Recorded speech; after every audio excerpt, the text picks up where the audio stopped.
right. Hello and welcome to Knights of Immortality. We're going to call this one Session .05. Due to having a couple players down tonight, but not wanting to, get into our bit of the tutorial, if you will, for our first couple of sessions. Just figured why not get into it? Not going to really get too much into storyline or anything like that. It's mainly just getting the newer players familiarized with Roll20 and how everything works. But with Boonsy and Lady Loxer being absent tonight, let's check in with the other three. Pete, how you doing tonight? How was your week? Good. Pretty good. Can't complain. A little too hot for me here in Texas, but Hey, otherwise doing pretty good. Like 100 degrees there too. Yeah. lots of big things happen in Texas. Mm-hmm. Because everything's bigger in Texas, right? Yeah. Even the taxes. Even the taxes. Taxation is theft. Wolfart, how was how was your day, I guess, because we obviously spoke last night. Pretty good. Pretty good. Oh yeah. Good. Ready for game time. And how about you, Beedrill? I'm doing all right. How are you doing? Doing well. I have had a busy week, but it seemed like it was dragging, but then, practically just felt like it flew by after today. So that's good. Yeah, that's good to hear. Plus, it was payday, so it just made it even better. Icing on the cake. Of course, of Oh, course. yeah. But normally at this point, what I would ask is, who would like to take the lead on the recap? And what I normally do for that, just so, again, explaining everything for being in tutorial mode. For explaining what was accomplished last session, things that may still apply to the story as it's progressing, maybe funny things that you've done, an interesting thing that was accomplished in combat. For an example, on Tuesday, I had a player load themselves onto a ballista and shoot themselves at the Chimera to lob off its head and kill it. And that was Nice. one of the main points that everyone wanted to discuss on the recap, which, in my opinion, was pretty epic. I don't think I've seen it in any of my games, for like 99% sure, but I don't think I've seen it in any games that I've watched either. So that was a unique thing for me to experience. Holy crap. But pretty cool, nonetheless. But just so you're aware, the recap that I would let you all get the floor with at this point normally. Of course, with last session being session 0, rolling stats, not really anything to recap, but I will award bonus EXP for it. For something that insane. Oh, Jesus. Yeah, it's not too much, but it, just gives an extra Right. incentive kind of thing. But since we don't have a recap, before I get into my narrative that I have prepared, I know, Pete, you sent your character image. Wolfheart, Beedrill, do you each have yours? I do not, sadly. I'm gonna I use couldn't really for find now. a picture. Yeah. For now, I think I'm gonna start with the icon, the elf one that I have right now in Roll20. Okay. I'm probably gonna find something a little more unique, so I'm not just copying No problem. another character that I used previously. I'm a half elf this time Yeah. around, which is different than the other character. But I need to Is find a it? half elf icon. Is it though? Yeah, the other one's a what is it? It's a wood elf, I think, if I remember right. No, high elf. I'm a high elf in the other game. Yeah. So what we will do, because I mean, at some point you will need to use a token. If you don't have one, what I'll do is I'll just pull like a generic thing out and I'll assign it to you, and then once you have your picture, go through on how to make a token, show you how to do it. It's quite easy, and then I will add it to Roll20 for you. But other than that, as we discussed earlier, each of you were good with your starting gold, starting equipment. No one here, well, I mean, even in the entire party, is not really like aware, or is aware of, I guess I should say, is aware of how that whole thing works. So it does look like Wolfart, you are going with the starting gold, getting the 100 on your roll, which is pretty good. Mm-hmm. Yep.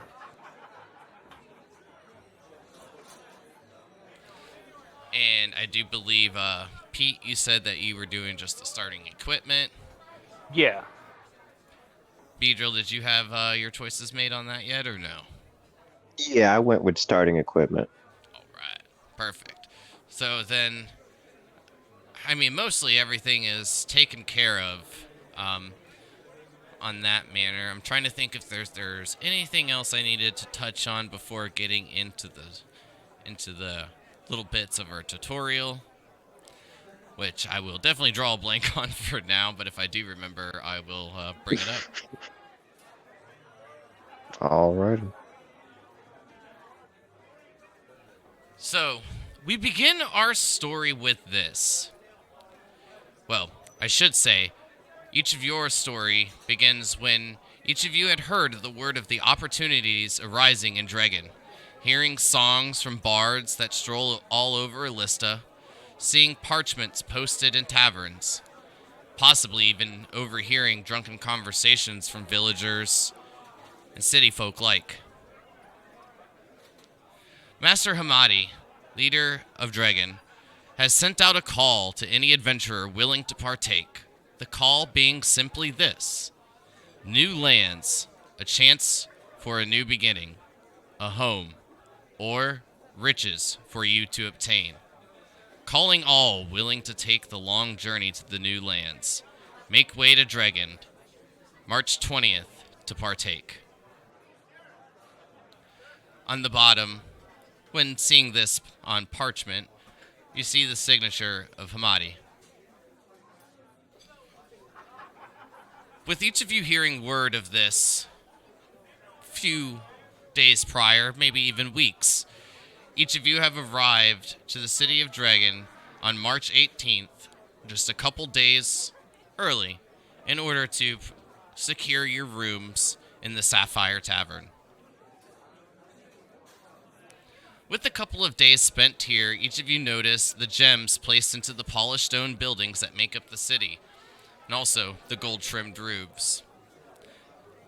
On the morning of March 18th, as the sun begins to rise, little bits of glimmer from the gems trickle, or the light from it trickles into your rooms. It's a nice peaceful way to wake up, as it reminds each of you as the stars in the night sky above. You hear the downstairs at the Sapphire Tavern already beginning to be quite busy. Each of you have noticed the past few days that more and more individuals are arriving.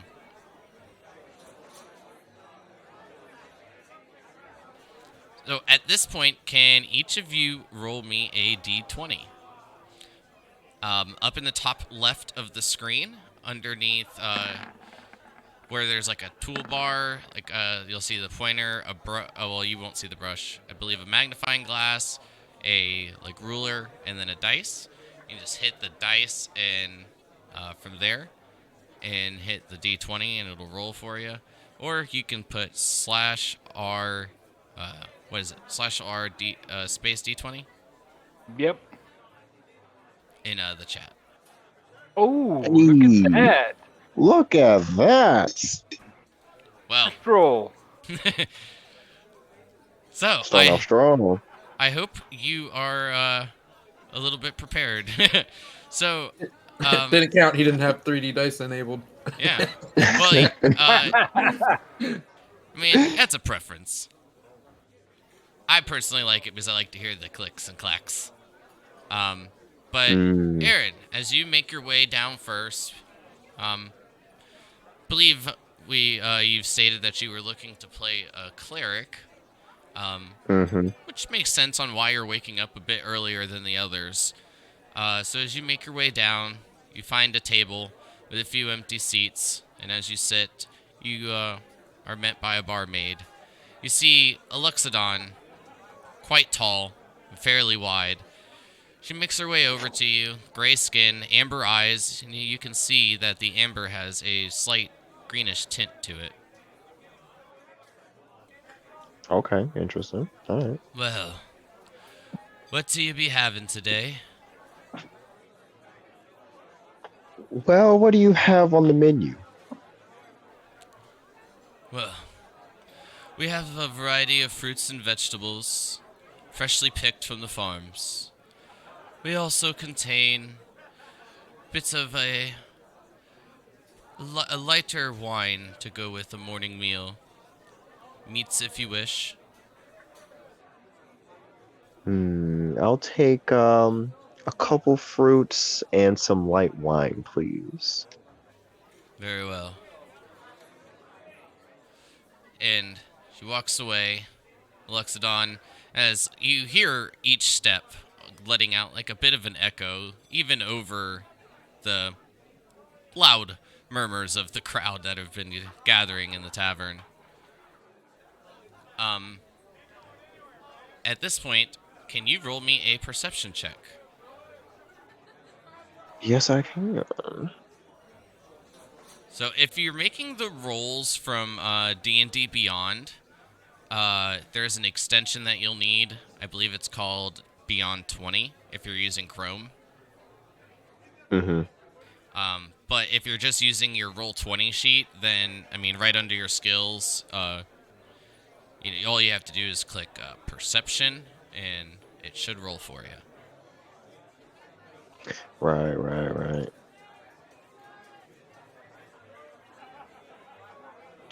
Well, not terrible. Oh wait, I don't have the extension. I gotta roll here. I got on D&D Beyond. I got a 7, but I get +2, so it'd be a 9 altogether. Well, just so you know, everyone can see this if you're on D&D Beyond, so you can't bullshit. Okay. Just I'm an messing with honest you. man, so. I believe you. With that, mainly this just, of course, getting used to the rolls, like where the things are out on the sheet. So, not really much of a DC set on this one. But as you look over, you see a slightly familiar face making their way down the stairs. Pete, at this point, can you introduce your character? Okay. After Omelin wakes up, the thing he does is his meditation. So after that, you'll see slightly shortish elf. He's only about 5'8", dressed in black leather, not leather, but a black suit, I guess you'd call it, flimsy material. He's got deep green eyes, strawberry blonde hair. He's slightly tanned, but he's short, but he's stout. And you see a staff slung across his back, several darts hung at his waist, and he wears his hair in a long braid. And his ears are longish for an elf. And no armor. And he wears sandals. And you said your character's name is Omelon? Or Omelin? Omelin, yeah. Interesting. Well, it'll definitely take me a few moments or probably a couple sessions, I'll be honest, to get everyone's names down from their characters. But, of course, just calling you by your Discord names until the character introduction so you can give the names, all that good stuff. But, Omelin, as you're making your way down the stairs after your morning routine, you look out into the quite crowded tavern. you're a little bit more familiar with the sheets and everything. But if you would wish to, if you'd like to give me a perception check, feel free, my friend. So, 11. looking out, you see that there's quite a plethora of new individuals. Orcs, humans, elves, mainly wood elves, which you're fairly familiar with. You see a few high elves mixed in as well. And then also dwarves, gnomes, and Luxodon, of course. The Luxodon being the main overall population of the area. But a familiar face. As you look over, you see a table with a few empty seats. Aaron, at this point, will you introduce your character? Yes, my name is Joy Marzi, and she would be wearing. She has like I want to say maybe up to her neck or down to her neck, I should say, with long straight hair. It's about like a nice silver tint to it. She's wearing what appears to be like not a long dress, but like just enough, like just high enough so that way she could be mobile in case something was to arise or if anything were to happen to anybody, and she can make a quick bolt. Um, she does have a few scars on her legs, but she's not, afraid to tell stories about them. And that's really about it. It's pretty much plain and simple. Is she human? Yeah, Elf? she's human. Okay. Nice. Well, Omon?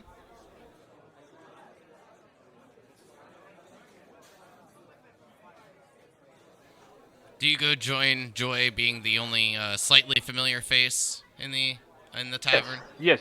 I'm sorry. My cat's attacking my legs. Trying to Adorable and scoot her away slightly without hurting painful. her. Mhm. Yeah. Little bit off topic, I but walk up. since it's kitten season here, we got two new kittens, and we had to give one a flea bath, and it bit the shit out of my wife's fingers. And she's like, "You're lucky you're so adorable." The cat actually loves baths, surprisingly. Some do, some don't. This one does not. Yeah. Sorry. Go on. Now I walk up and it's like, may I join you? Well, yes, you may join me. Thank you. And I'll have a seat. And I'm like, what are you having to eat there? I ordered some fruits and some light wine just to start off the morning so I can at least wake up my stomach. Meal. I believe I'll have the same when the server comes back. By the way. Ah, yes. Sorry. Oh, what were you gonna say?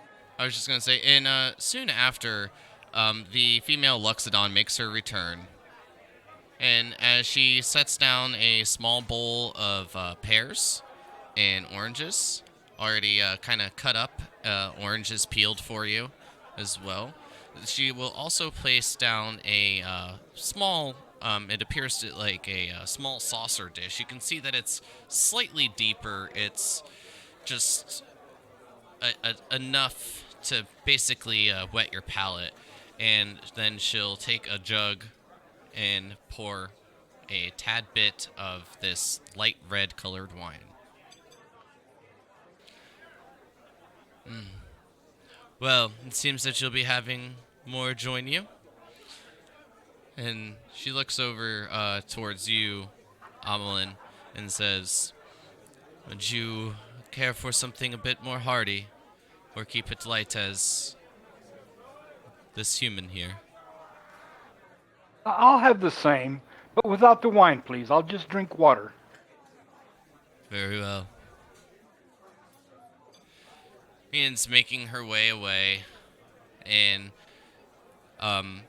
a few steps gets in before she turns and says, "With more joining, I will bring some extra, but make sure you look at the board." And gestures towards the front of the tavern. And with that, at standing in front of the board is where it looks like Raisin, and I doubt that that's it. So, Wolfhard, if you'd like to introduce your character, as Sure. you are examining this wooden bulletin board. So you see a half elf standing there in what looks like probably noble clothes. Um, you see uh has a they have a necklace they're wearing with a symbol on it, kind of like a diagonal cross, like an X almost. It's a little different. Would people know the gods in this universe? Like in general, is it pretty common knowledge, or is that I mean, for Elista, yeah, they're yeah all in common general? nods or common Okay, gods. so you would recognize there is a sigil on this. There's a pendant on this necklace that has a sigil of a god. I don't know if you would know the god. If you know religion, you might know. I don't know if you would make them make a religion check, but Yes, that is perfect. Can both of you, Omlin and Joy, give me a religion check? See if you recognize this.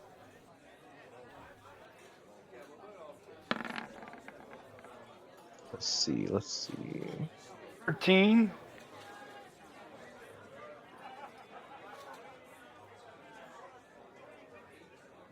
Well, damn, dude. Okay, hold on. I think your sheet's messed up. yeah, I was like, something's not right here. Turn on the duty dice, dude. Are you typing slash roll? Backslash R and then D20.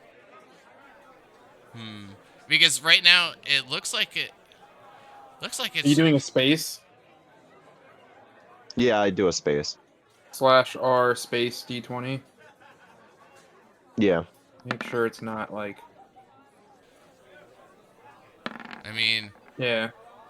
hey, when when I hovered over it, I was wondering why it didn't say like what it was, but I mean, it's still working. hmm That's weird. Um, I mean, well, you're on fire for nat 20s. But each of you recognize this. If I'm not mistaken, The it's god of the mythos. yeah Mythos and Gofi, hmm the god of mischief and chaos.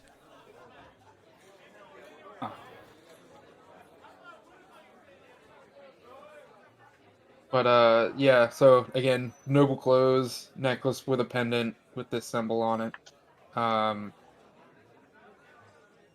to think if you'd see much else. You'd see a couple of tools on me. You might think I'm probably like a tanker, or a smith or something. Um, yeah.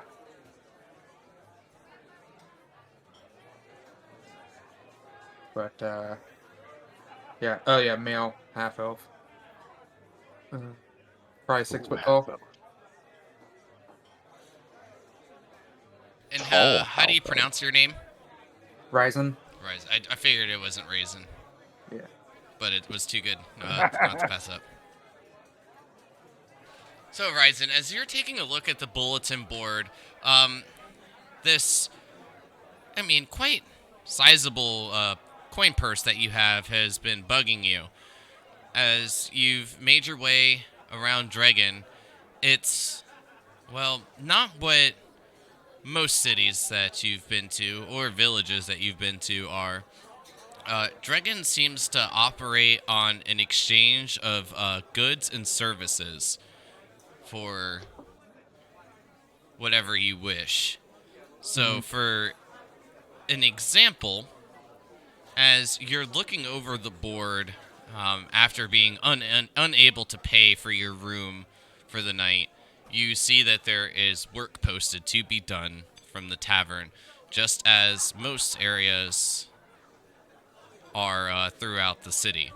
Mm-hmm. So, you see that there are 4 bulletins posted. Excuse Okay. me. Clearing stones from the mine being 2 days of work.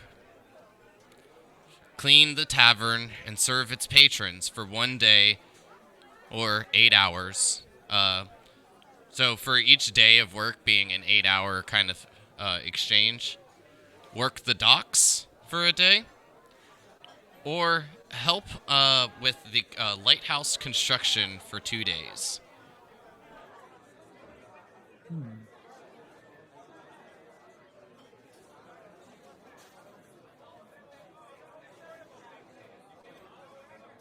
So labor-intensive work or running the service industry, it seems. And from what you have gathered there, Ryzen, is that each of the jobs posted are a little different.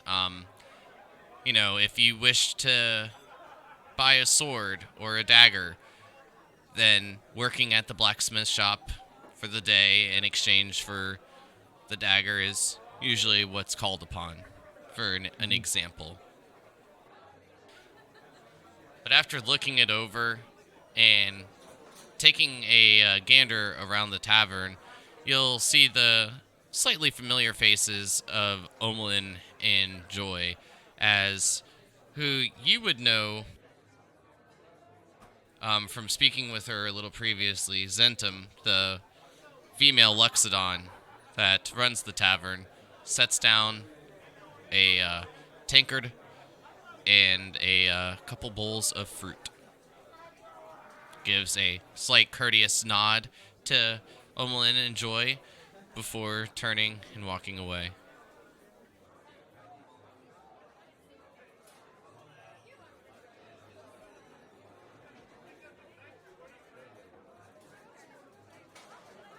Would I be intrigued by these two over here, possibly? Maybe The only looking. 2 that are slightly familiar faces compared to the amount of new individuals that have arrived. Mhm. I'd walk over to their table. Uh, Greetings. Are you guys looking for? I don't know. An adventuring party, maybe. Members to join. I see there's plenty of quests here on the board.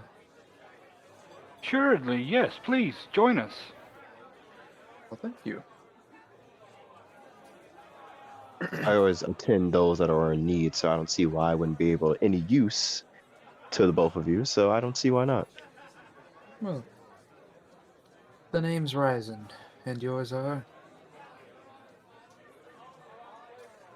You can call me Joy.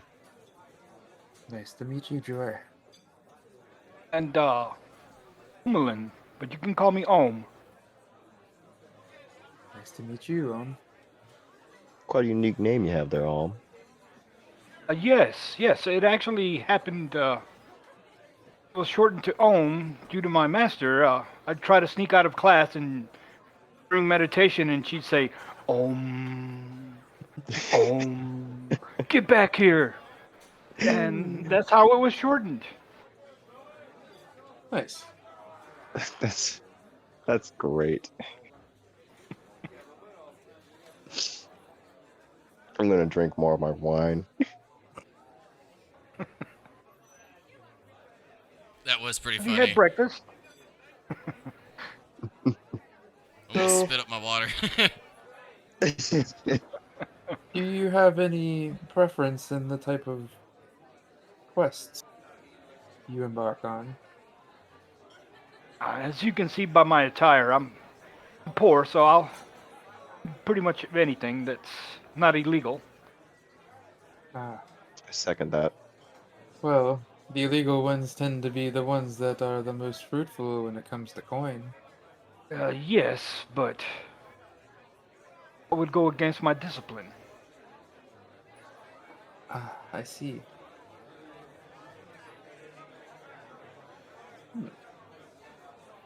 Well, I don't know if you looked at the board, but there's a couple of quests up there. One to kind of basically work this place here, serving customers.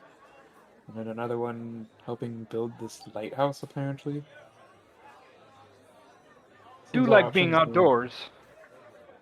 hmm, seems our options are either labor intensive or running the service industry. I'm sorry, was that the only two, or was there a third one? I mean, well, I guess of the job types, yes, but there were for helping at the mines, the lighthouse, serving the tavern, and hold on,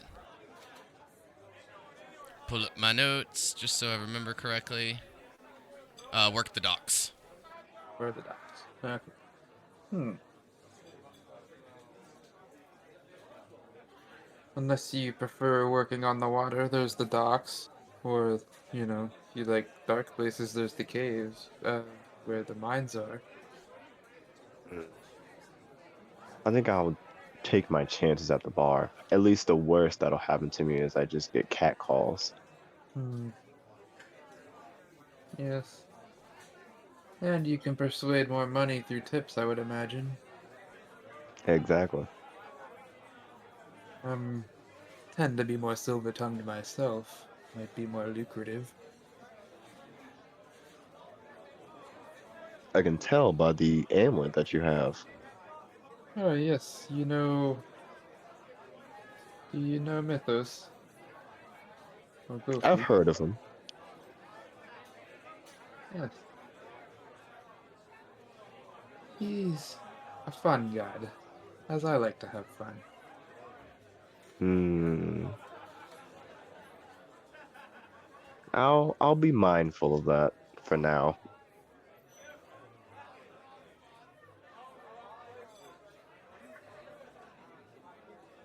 I am inclined to agree that working the tavern here might be the more lucrative option. I don't know about you, I don't know if that's. I think you said you prefer to be outside, but Yes, but I've worked in taverns before, so know my way around. it might be the most lucrative option of the choices, I feel. I tend not to stay in one place for too long. Hmm. I seem to travel around a lot, but I mean, staying in one place isn't always bad. True. Well, the nature of an adventurer is to not stay in one city for too long, of course. Fair Move on enough. to where the jobs need us.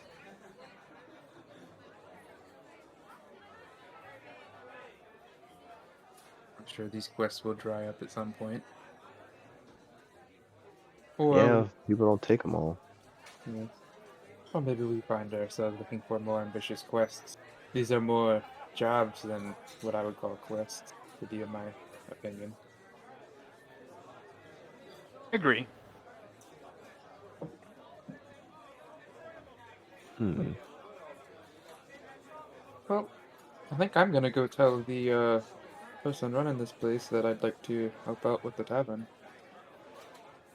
I'll come with you. As will I. Well, And getting up and with each of you making your way over, you will see Xantham, kind of with a rag in her hand, going from left to right, cleaning the bar. She looks up as each of you make your way forward, and you'll see her place kind of like leaning on top of the bar, placing her weight into it. You hear the bar creak under the weight. Yes? I'm interested in the tavern work posted on the board. Think the others here might be as well. Good. There's plenty of the individuals that have arrived, as you can see. And with that in mind, the rooms have been filling up quite quickly, and less work to go around. Hmm. Not too many wish to, well, deal with the drunken individuals, so I thank you for that. May the gods smile upon each of you. Mhm. Well, here. And she will toss each of you some brown aprons and direct you each to get to work. So, excuse me. Um, of course, for different things that you do, and like actions that you will take place in the game, uh, depending on how you go about describing your process of work, is normally how I go about with the roles. So, meaning, for an example, if there's things that your characters can play more into for this kind of work, then that may be to your benefit. So, with that, as each of you get to work, serving tables, getting meals prepared, pouring drinks, all things of the manner that require a day's work in a tavern, how do each of you go about it? I'm gonna persuasively talk to the customers to earn more tips. Kind of compliment them on, their looks and their conversations and whatnot. I'm just a typical bar jack, hauling kegs, bringing up cases of ale or whatever. I'm gonna be taking people's orders and, giving a big warm smile when I give them their food.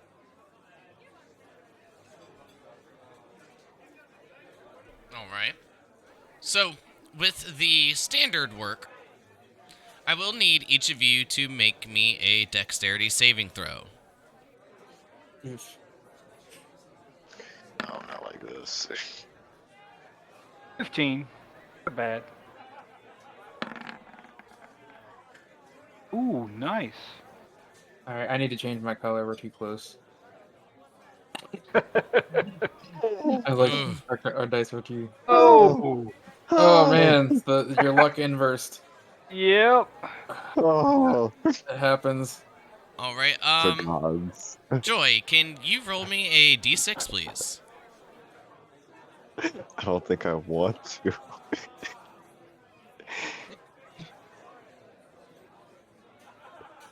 All right. So, Omlin, Ryzen, as each of you make your way through the day of work quite well, Omlin, you're basically being the most amazing tavern back that there ever was, getting the kegs out of the back and replacing the ones that have been emptied, and making sure that new bottles are collected and brought up from the cellar in order to replenish the shelves from the heavy amount of drinking that is taking place even while in the morning hours. Ryzen, you are able to serve the tables quite well. Can you give me a persuasion check? Yeah, can I guidance it? Yes.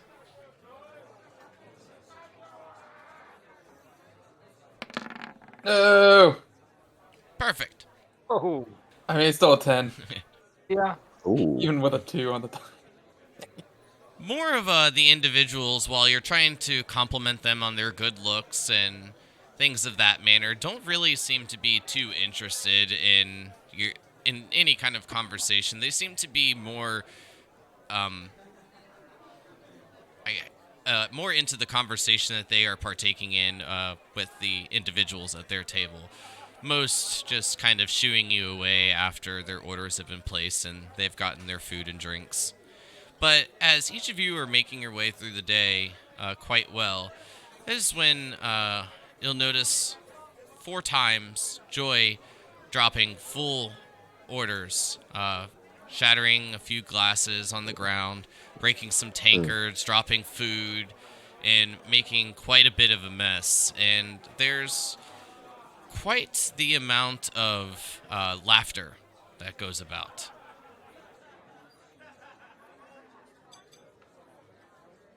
Seems you should be a bard. You're entertaining the party here.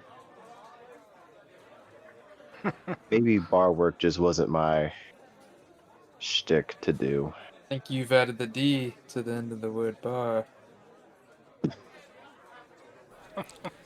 But also with that, I will need a persuasion check from Joy and either an athletics or acrobatics check from Omlin.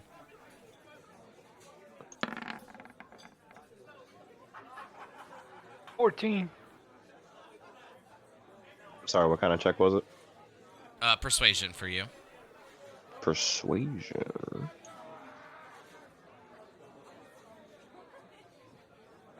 And I get +2 to my persuasion? Perfect. Yeah. So, even after causing a bit of a mess, speaking with the individuals in the tavern, and also speaking with Xantum, you know, kind of talk your way out of it, making jokes about the incident, kind of perhaps just playing it off. Sounds like me in real life.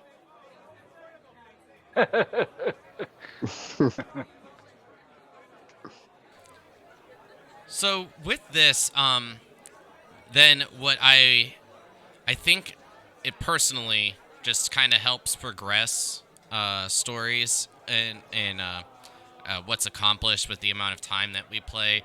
More, I guess, maybe more so for the games during like the work week where they're only 3 hours. But I've kind of just like adopted this into the 4 hour game too, just to not like necessarily have too much downtime or anything of that manner. So what I'll present normally at these points is with each of you having to do the task of working for the day, unless there's anything in particular that you would each like to talk about or anything of that sort, feel free. If not, we will just fast forward until essentially what would be needed next, which would be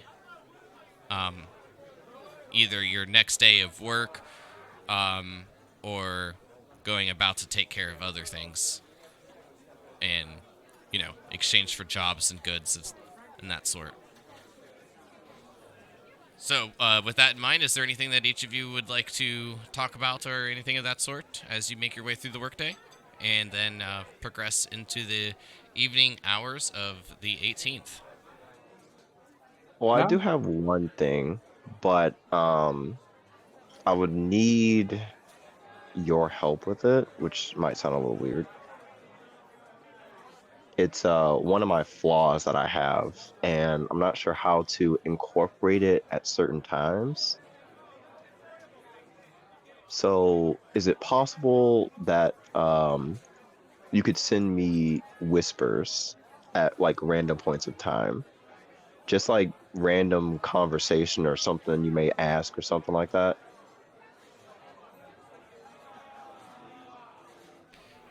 Yes. To answer it Okay. bluntly. But for the sake of it being on stream, what I will do if there's anything of that nature that, to be hidden from like the party, but that way people can still watch and see kind of thing. I Right. will whisper you over roll 20, but Okay. only you and Yeah, that's myself, what I which was asking. will be able to see, of course. Okay. That's all.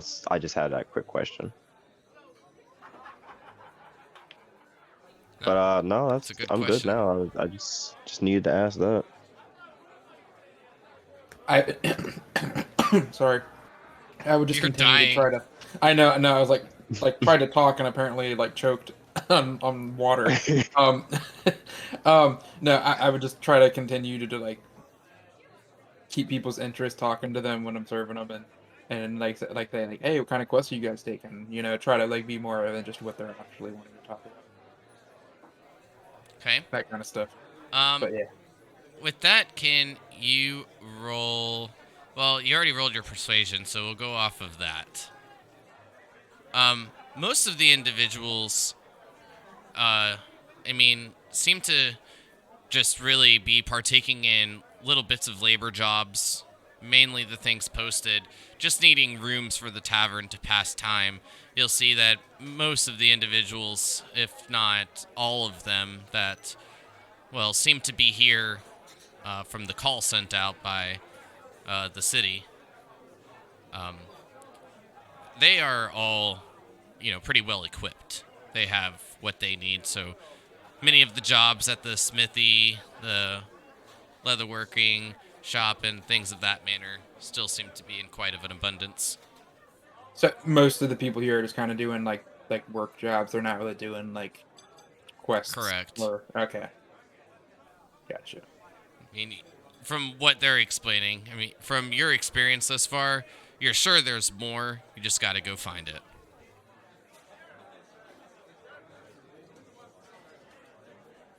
Okay.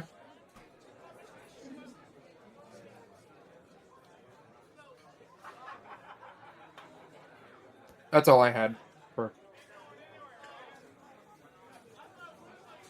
I don't know if we were doing the Okay. fast forward or whatever.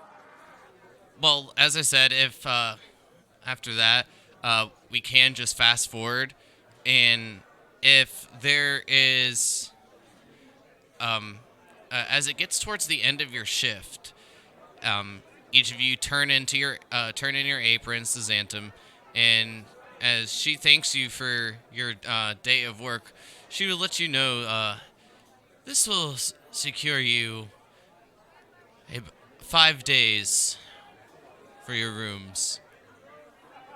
If you wish food to be accompanied with your stay, then I can do 3 nights. Well, I That's think very we have gracious to of you. Yes. Damn. Hmm. Each of you did well, even though you've made quite a mess there, Joy. However, you each seem to be here for a reason. I'm assuming you're looking to set sail.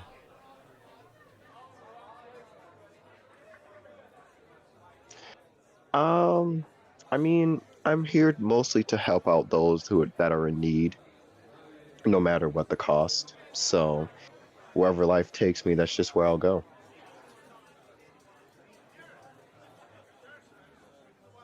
Yes, at some point we'd like to do. I think most of us would be interested in more quests than. Well, we appreciate this humble work. Some of us are a little more ambitious, I think. I've heard the shops are giving work in exchange for goods. If you have anything to trade, it might simplify it. But it doesn't look like you've come with much. Not so much doing smithing and whatnot. I'm thinking more solving people's problems.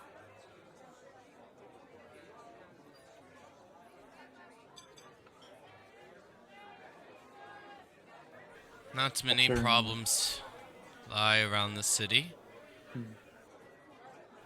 Solving crime, that kind of thing. Not much crime. Hmm. Really? Hmm. What about bandits or creatures that are invading farms and whatnot? There's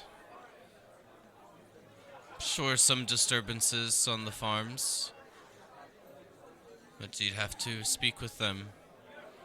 I'm just more in tune with what partakes in the market. I don't travel to the outskirts of Dragond much. It's easier to stay put here.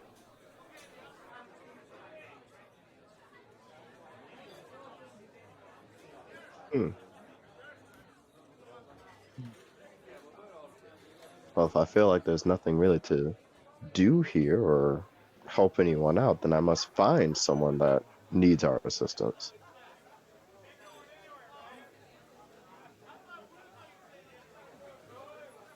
Would we know the neighboring cities fairly well? Like, The larger ones, yes, for sure. yeah. Maybe Glens would be in more need of our services.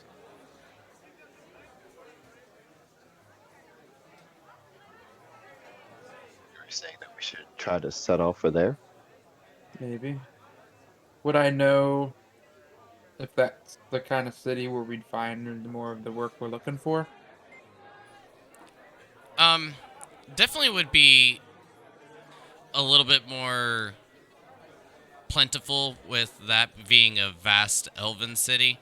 The amount of population in comparison, there's a good amount of work there in comparison to here, especially that more of an adventuring type, if you will. However, the main issue being if you all wish to take the chance of trying to get there and back within 2 days' time of, with the 20th being that of the meeting. Maybe after the meeting, see how that goes. Agreed. Work a couple more days, eat our fill of food, and see what comes our way.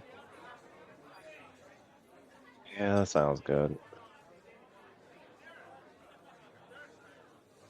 I just need to be somewhere where I could do good by people.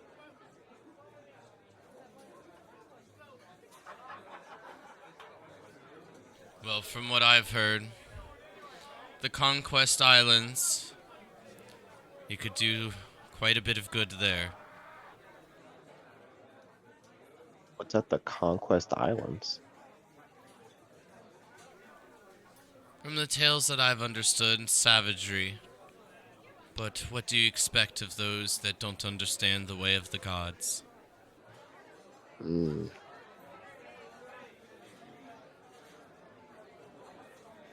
Sounds might be a little bit too much to chew. Don't you think? Well, that's why they're all here, isn't it? A wise person once told me, you have to risk it in order to obtain the biscuit.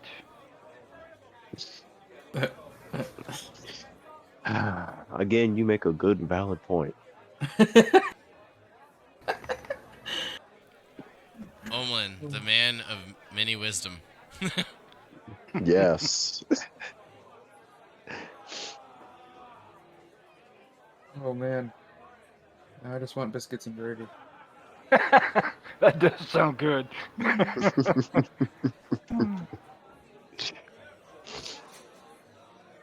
Well, looks like we're working for a couple more days, but Mm-hmm. maybe you can help people in these islands. Perhaps I can find someone to attend to, but I feel Or like that I won't really find my mission here. do you have like a holy symbol or anything?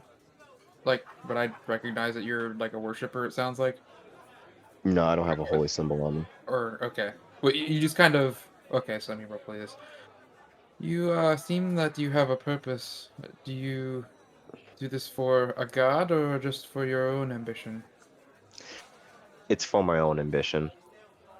I see. Something that haunted me a long time ago that I need to correct. Hmm.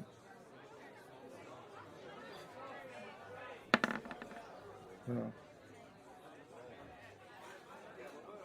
if there's innocence on these islands, then maybe they need protection. If there's these lawless heathens on the islands that are running wild. I don't really know much about these islands. Do you think we'll find out more at this meeting? I'm sure we will, um, considering a lot of people will be there, but Yes, maybe we could gather some pertinent information at this Yeah. meeting. Or maybe our tavern owner might be able to give us some insight. What was her name again? Sorry. I'm assuming it's a her. The Luxodon? Yeah. Xantum.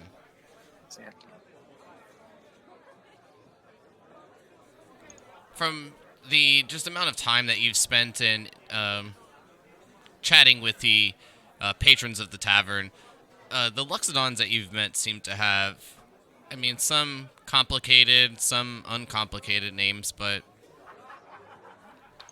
none seem to have like a surname, if you will.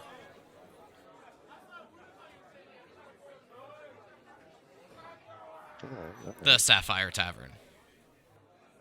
Okay, thank you.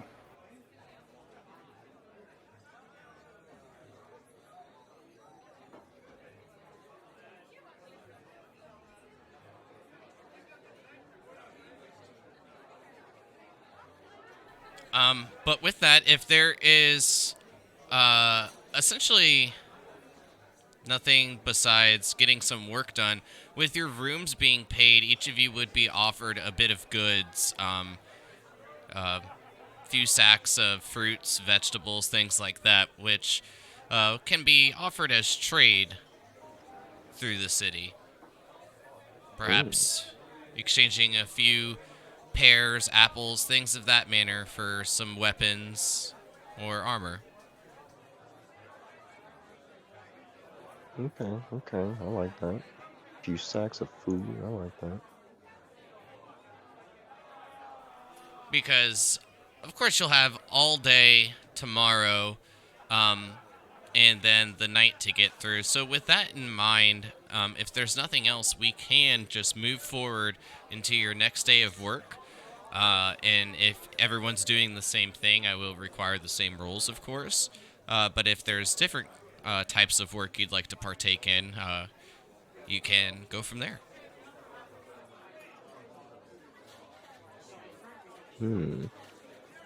I do kind of want to build that lighthouse.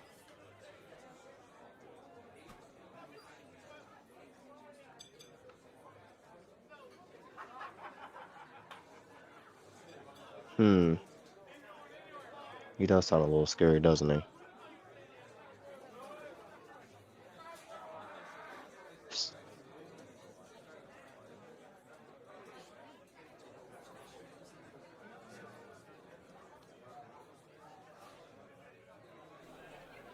Well, with that comment that you had just made there, Joy, as each of you are having this conversation, Joy gives that response. And can Ryzen and Omlin, you give me a perception check?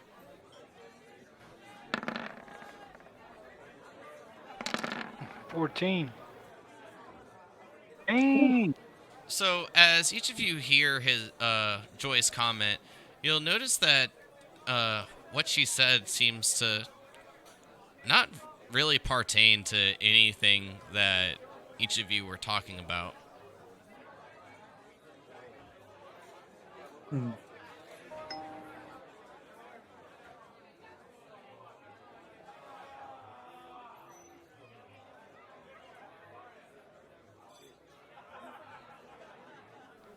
However, with your options on the table and each of you needing to get at least a little bit of extra work done in order to obtain a few extra items, it sounds like to me we just progress to the next day and move into your workday.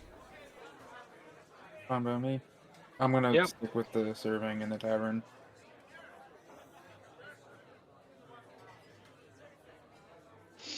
Yeah, I'll stick to being a waitress, but this time I'm gonna do better. I'm not gonna be I'm gonna dropping go help plates all over the at place. the. I'll go help at the lighthouse. I'm like, I've been indoors too long. Need some fresh air. Yeah. I'm gonna not like insult people by accident this time.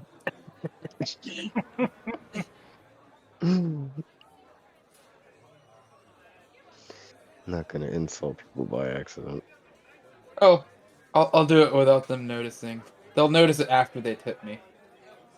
So Ryzen and Joy, each of you are going to still do the serving in the tavern, and Olin, you said that you are going to go help at the lighthouse.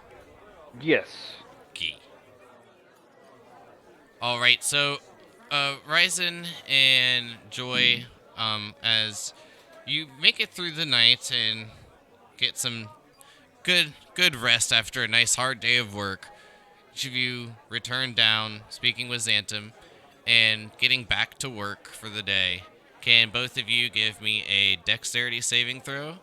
And if same process, both of you another persuasion check. Oh, it just was not meant to be for me to be here. I got a 4 on my deck save. It's not as bad as the That's- one. Yeah. Nat one's Yeah, always well, worse. Yeah. That's true. That's true. No! I jinxed it! Oh. You're offending everyone. Well, I went a fat shit earlier, apparently. If your hair wasn't so greasy, it'd look nice. I got an 11 altogether as well. Well, overall, each of you, I mean, definitely find it. Well, I guess your line of work, more so as you stated, Joy, helping people, maybe in the actual serving instead of, well, fulfilling a need they actually have, if you will. This doesn't really seem to be your niche. Having a bit more trouble through the day, you hardly make it through. It is a bit better than the previous day. However, you still find it quite a bit difficult just to really kind of fit in the environment. This ain't for me. I need to go find a better Ryzen, job than this. unfortunately, you do piss off a few individuals, but you find it to be a little odd. You can tell that they're mad. However, they seem to almost be held back. As you speak to one, an individual at Luxodon responds, "Well, that wasn't very nice. Now look at me. I'll have to go clean up. You should apologize."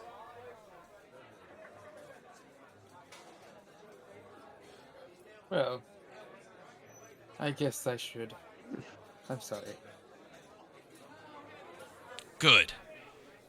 And then the Luxodon places his hand upon your shoulder, gives you a bit of a nod, and then goes to clean up, as he put it. I almost called you Groot. Omlin, as you make your way out and about, just for a fair warning, the next track is a little loud, and I'm going to swap it in case anyone's listening to the rhythm bot.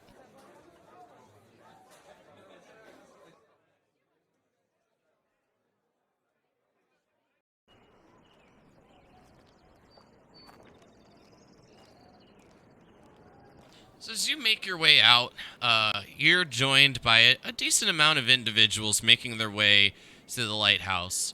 You follow the signs and directions till you find yourself along the southwestern corner of Dragon. There, you see a cylindrical tower being constructed. It is only about 10 foot tall at this point.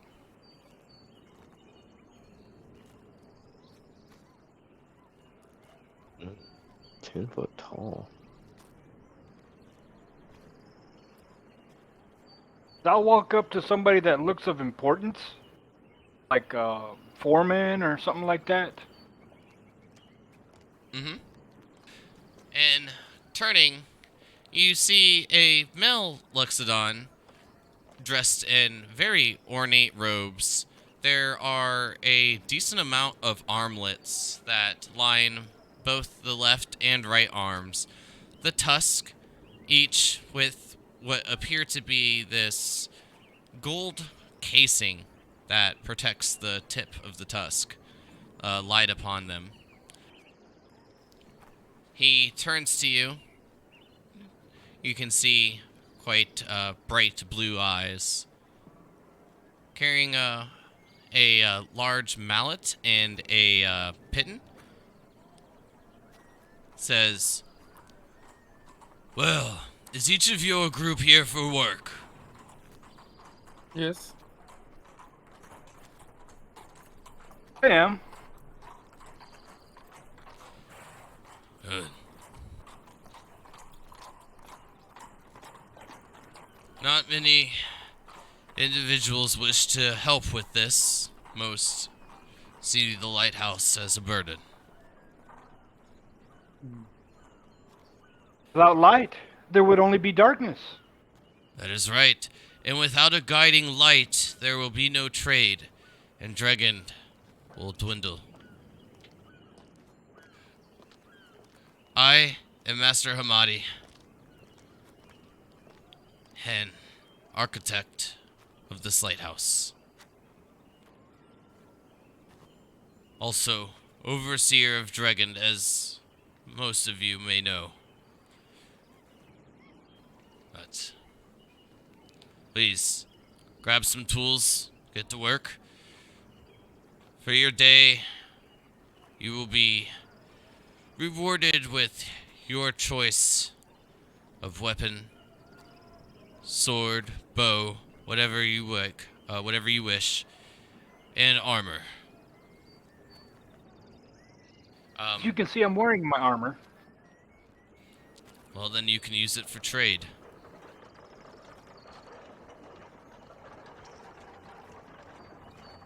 Omelin, can you give me a athletics check? Well, actually, first, can you give me a strength saving throw, and then after that, can you give me an athletics or acrobatics check? Strength saving throw. 13, not too bad. 18. All right, that's a little better.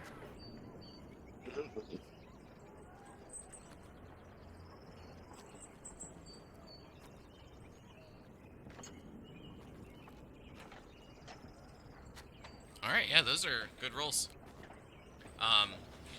You find no issue with this amount of physical work, and by the time the day's done, the group working with you has constructed another 5.5 foot of the lighthouse. And at the end of the day, you will have your choice of a weapon and also armor. The armor available will be up to chainmail. However, no plate. And what are the weapons available? The weapons available are short and long swords, a mace, maul, a glaive, a great axe, and short and long bow. Okay, I will take a longbow as my reward. You don't wish for any armor? I'm a monk. Extra selling stuff, I just figured you might, like, if you get it for free, if you will. Yeah. I'll take something that's actually useful. Okay. Does that include arrows or just the bow? Just the bow. Okay. So, you can add a longbow to your inventory. And, So I am proficient.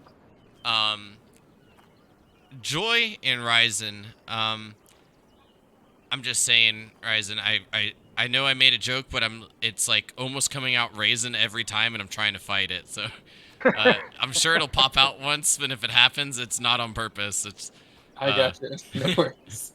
It's almost like a tick, if you will. Each of you will be rewarded a sack of fruits and vegetables that weigh 2 pounds. That sack. It's there's a variety in there: apples, oranges, pears, tomatoes, potatoes, turnips, all sorts of things. Got a 2-pound sack. That took a while for it to sink in. That's what she says. Oh my god. Uh, Oh, are you a Loxodon too? no. Ah. And after I'm finished working, I will go to the nearest, what's that called? Where they sell arrows?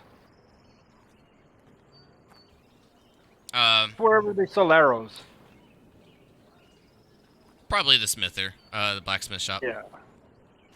And I'll buy 20 arrows.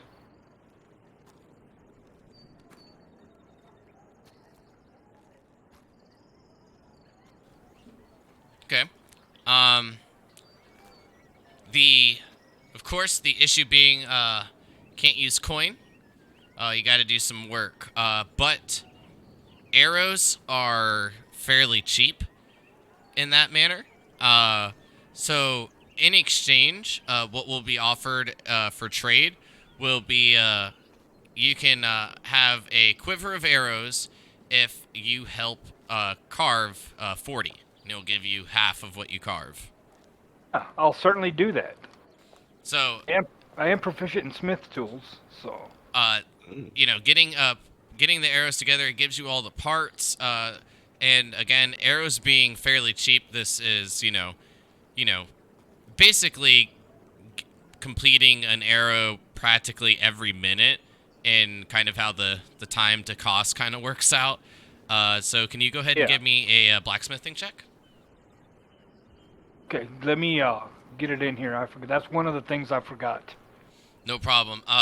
This will be with your dexterity because of needing to make sure of getting the arrowhead into the little slits of wood, and then having the feathers fletched quite easily. Yeah, you get this completed in no time.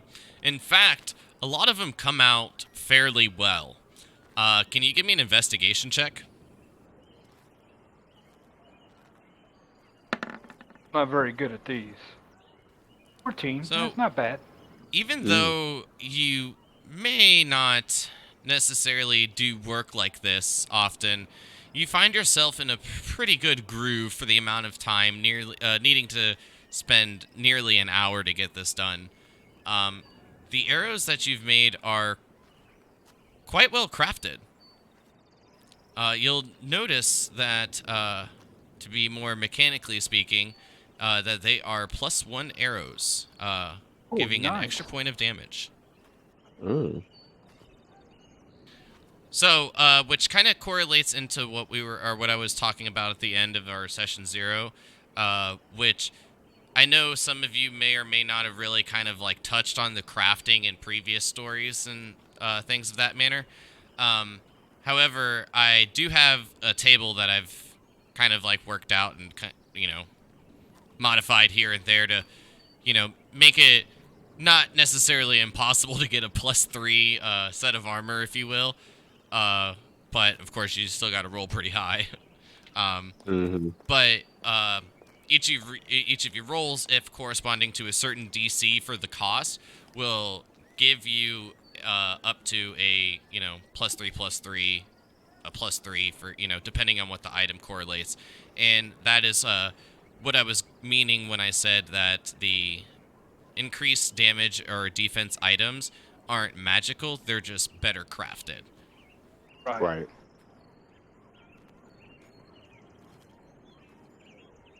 But it was actually perfect that you wanted to do this, because then we can get into that in a slight bit more detail on something that is a minimum time consumer, versus if you were trying to craft like plate mail.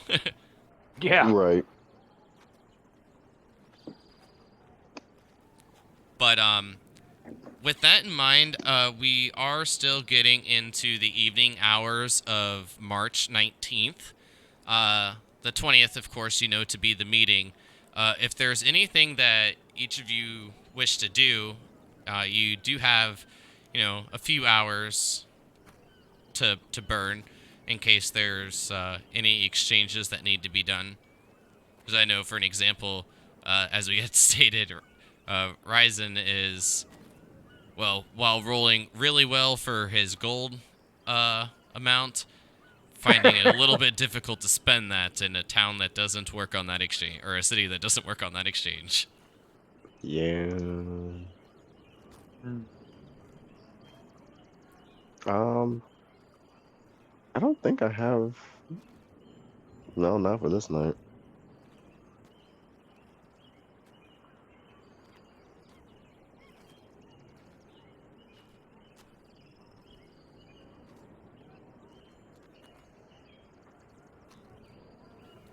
Okay, so just double checking, Omlin.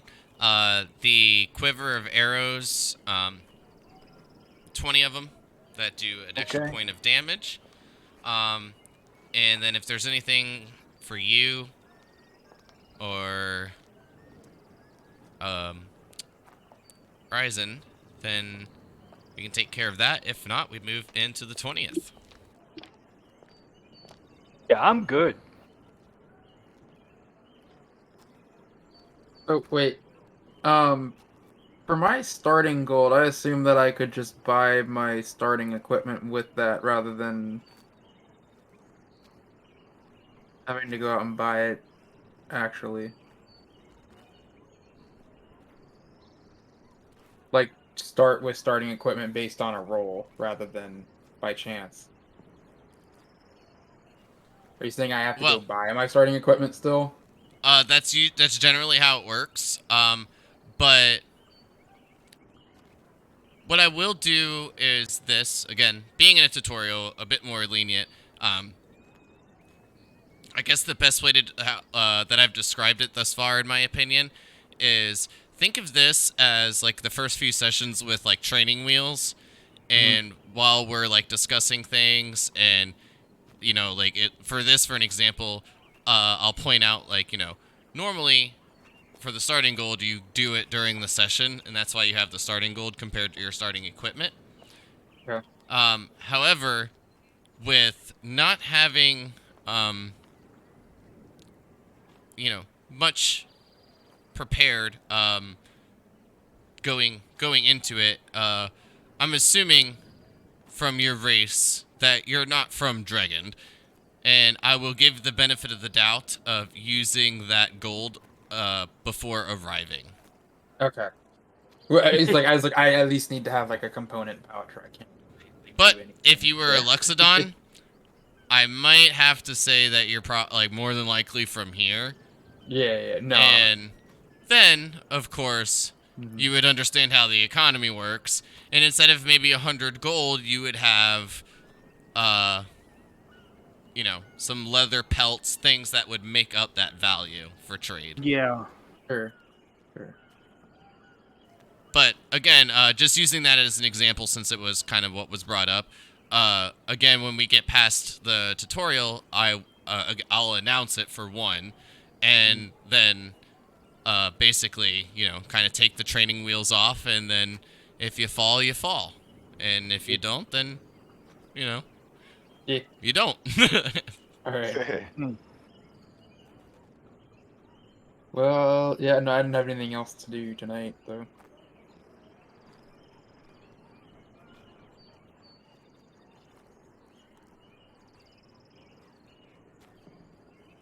Okay, well, then we will just progress right into the 20th, which is the day of anticipation.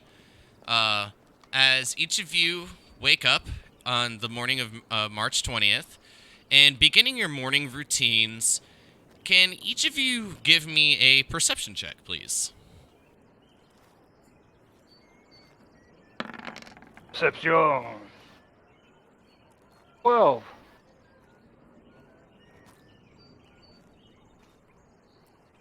Nine.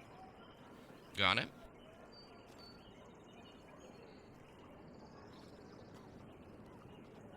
So, as each of you perform your morning routine, you can hear that there is well more than the amount of individuals that have been gathering in the tavern the previous days, there seems to be triple the amount of noise coming from down below.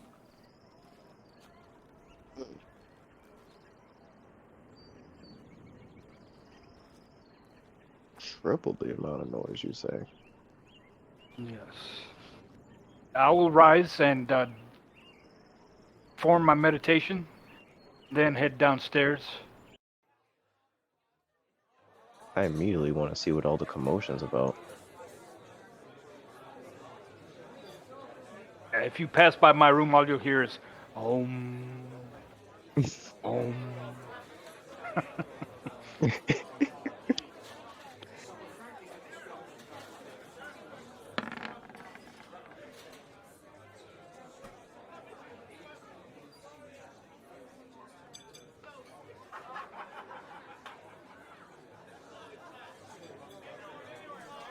So as you pass Omelin's room and hear Om,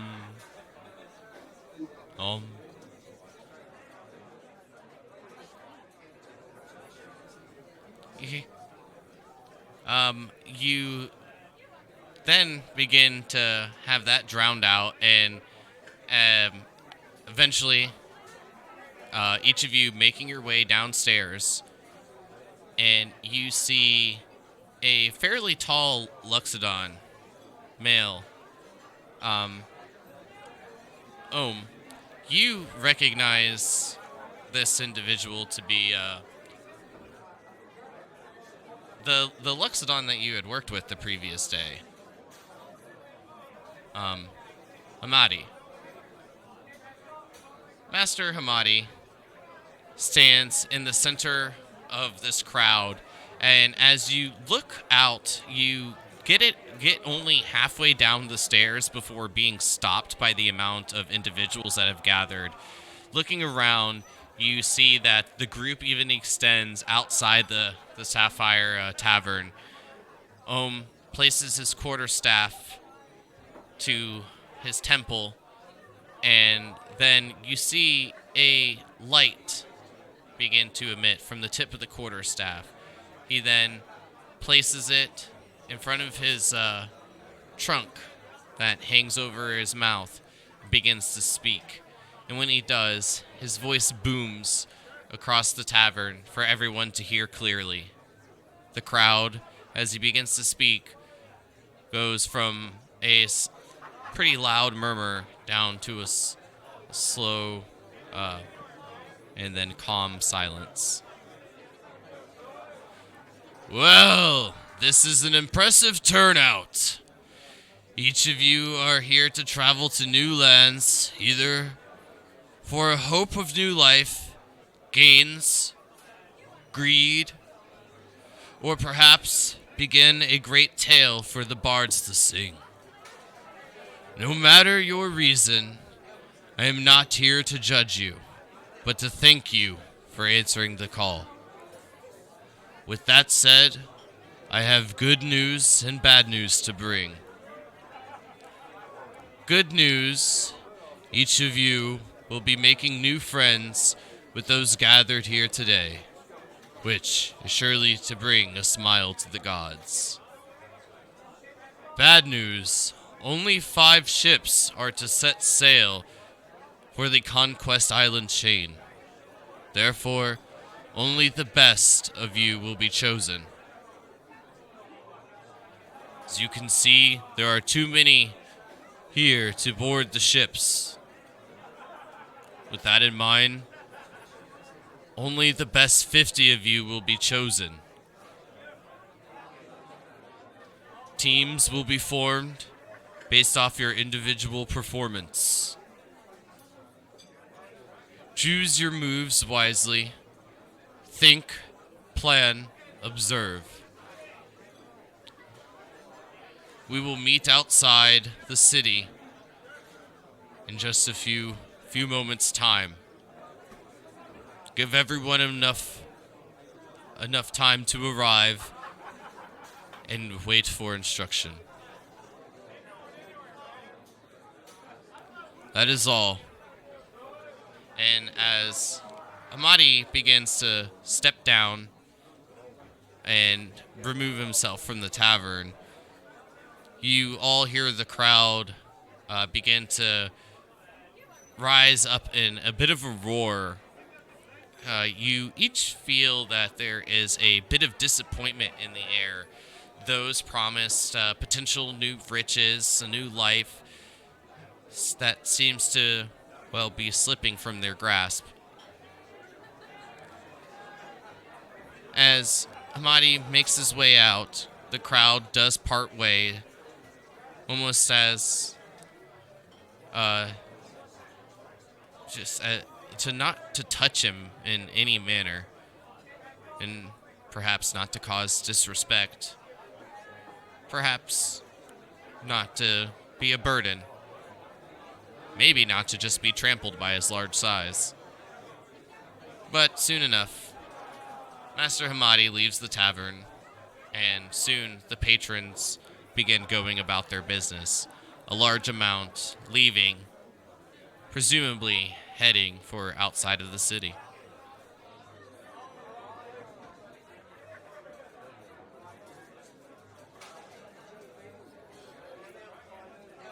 That was a big fuss.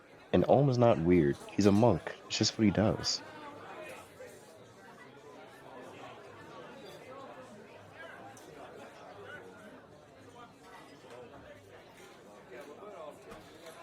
Is everybody headed out there? A good amount are. There said that there was going to be a bit of time, so if individuals wish to eat or do maybe other bits of preparation, then time will be allotted. Of course, with the vast amount of people, each of you feel that this is going to take quite a bit of time to make its way through. I'll just grab an apple and head on out and tell my newfound companions as well. The early bird gets the worm. Let's hope there's not one in this apple as I crunch down on it and walk out. No. Do you think we secure our spot on one of these boats?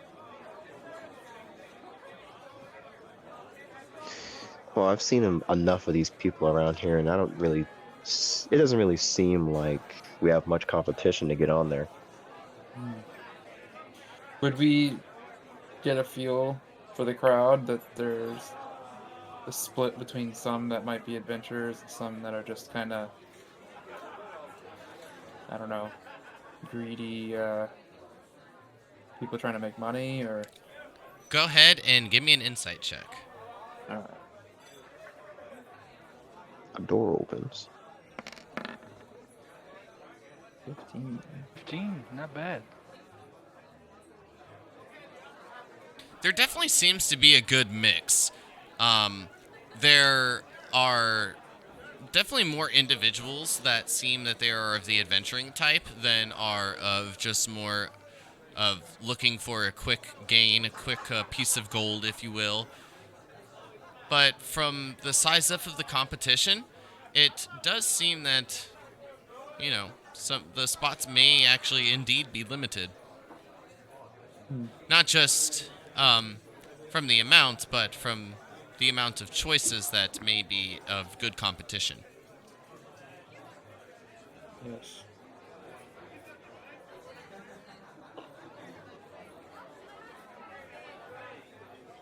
I feel like competition every once in a while.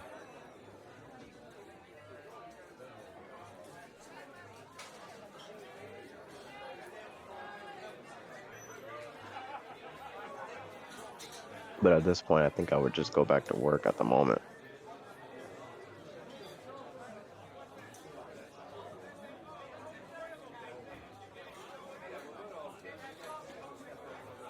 You won't have too much time for the work, but you can get a little bit done.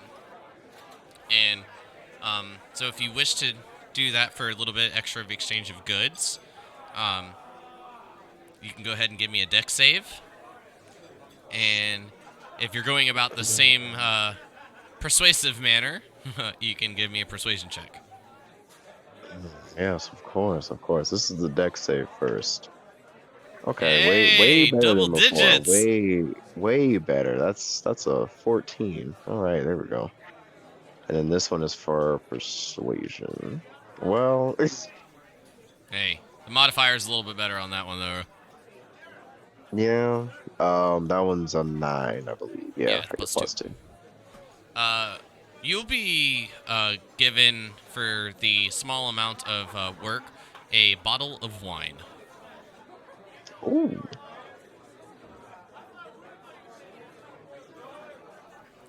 Ryzen, you have a little bit of time before needing to meet outside the city. So if there's anything you want to do quickly, feel free. If not, we What could was that? just That was just trading the food, basically, right? if you just want to do a little bit more serving work, you can get that done in an hour. Okay. Yeah. Sure. All right, go ahead and give me the same checks, bud. Dex save and then persuasion. You 6, and then. Well, there we go. So 28 from persuasion. your work, you will be rewarded a pound of a sack that is a pound of weight of fruits and vegetables, or your choice of dried meats. I think I already got fruits and vegetables in the last bag of food, so I'll take the dried meats. Okay. And from your persuasion, you find out that through some rumors that there seems to be a bit of a trial to test people's strength and skills. A weeding out process.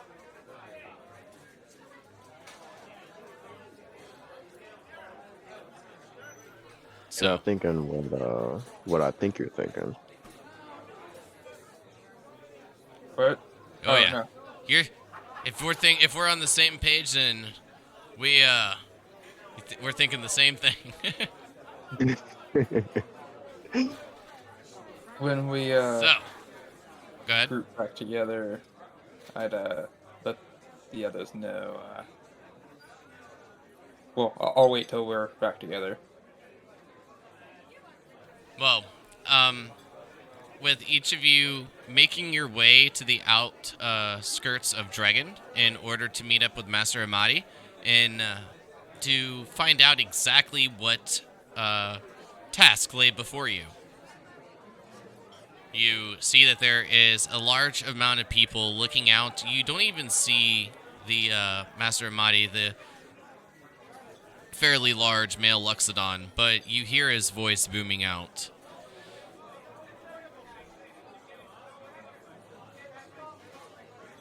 I mean, definitely gonna go towards his voice. Oh, sorry, I was swapping the tracks since you guys are making it outside the city. The ambiance music bugs me. It's like OCD. But as you make your way out and hear the voice booming, you each hear the words, names will be called.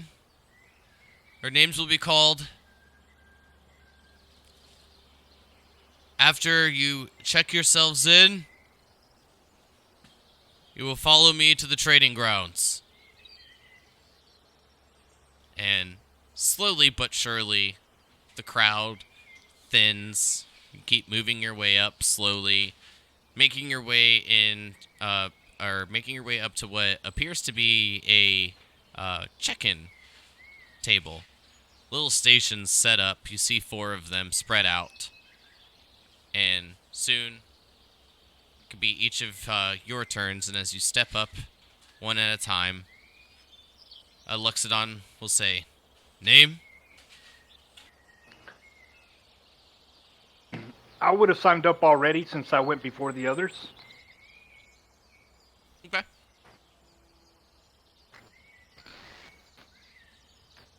All right. I would Oh wait, no, you go ahead. You go ahead. All right, sure. Name is Ryzen.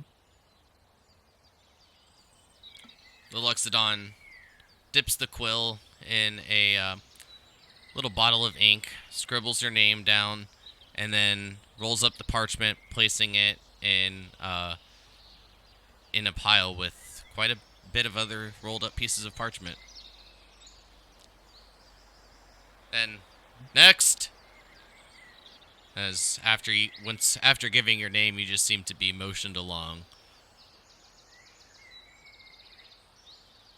I'd step up and say, Joe. I'm sorry. Oh, Joy Marsty. Scribbles down your name on the parchment, rolls it up, places it in the pile. Next!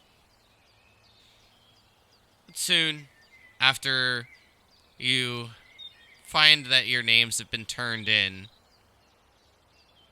you hear a call. Ryzen, Olin, Joy. And each of you follow the voice, eventually making your way to the training grounds. I'm assuming at this point we are kind of regrouped.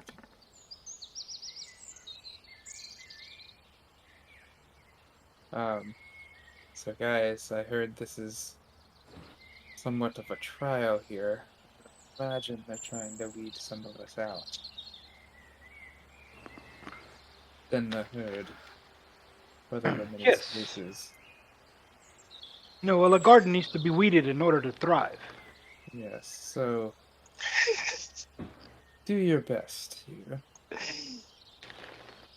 Of course.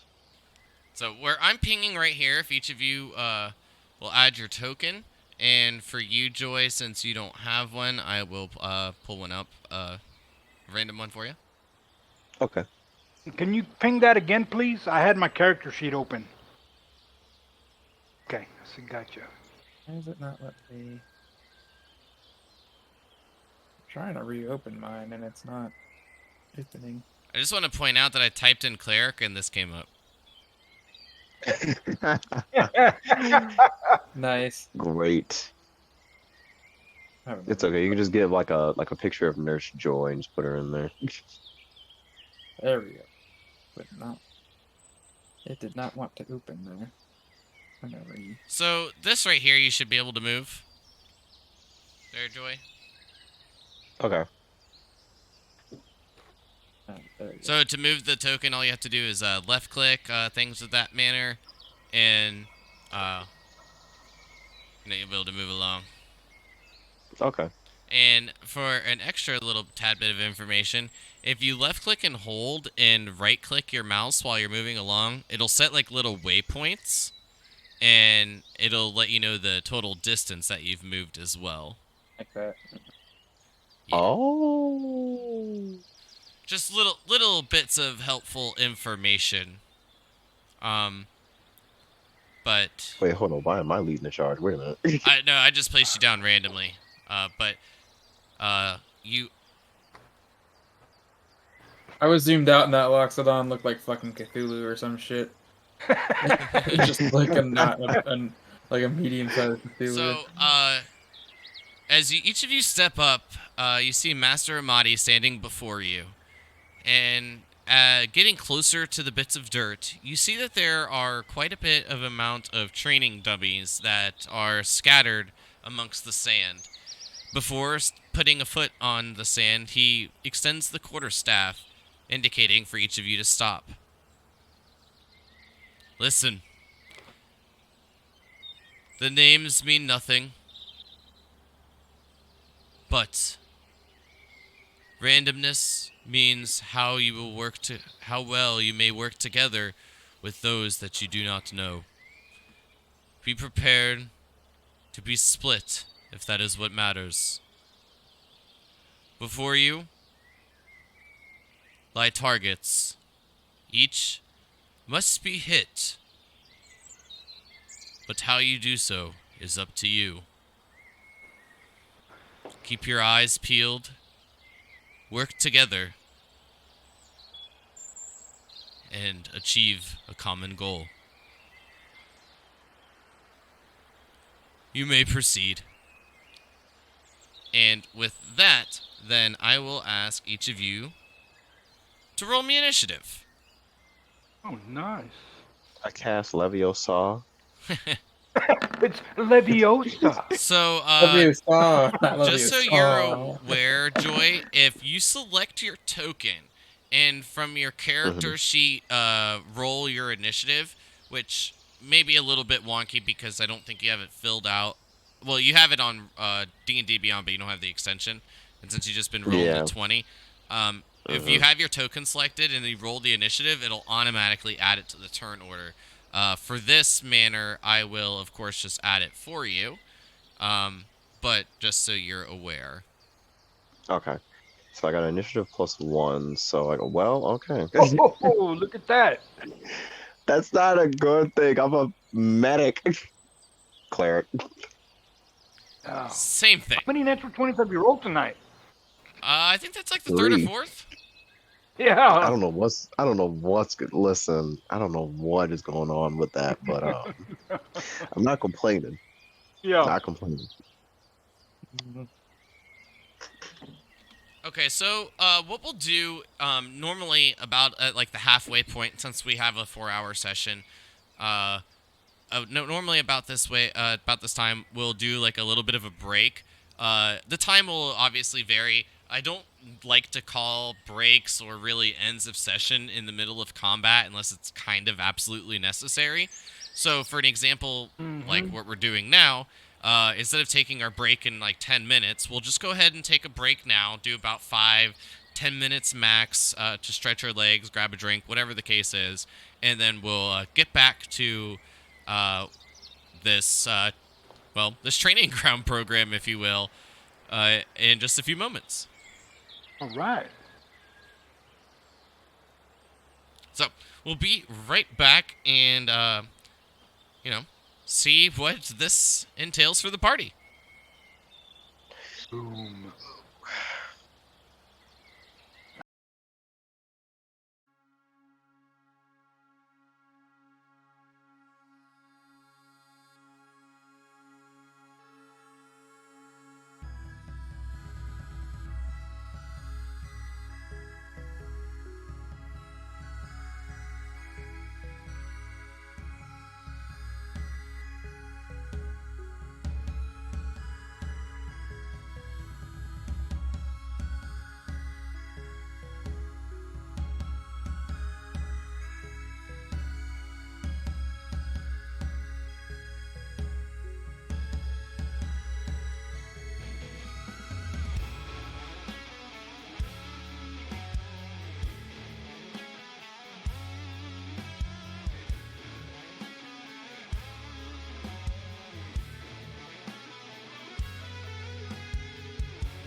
And we're back. So, with this, going into round one with Joy, I guess a bit reluctantly being first, we will start with you. However, before you go, Amadi would, will say, pretend that this is real combat. You may be hurt. I've even seen some be withdrawn from the travels. But with that, when you step upon the sand, you will no longer hear my voice, but heed my warnings and begin.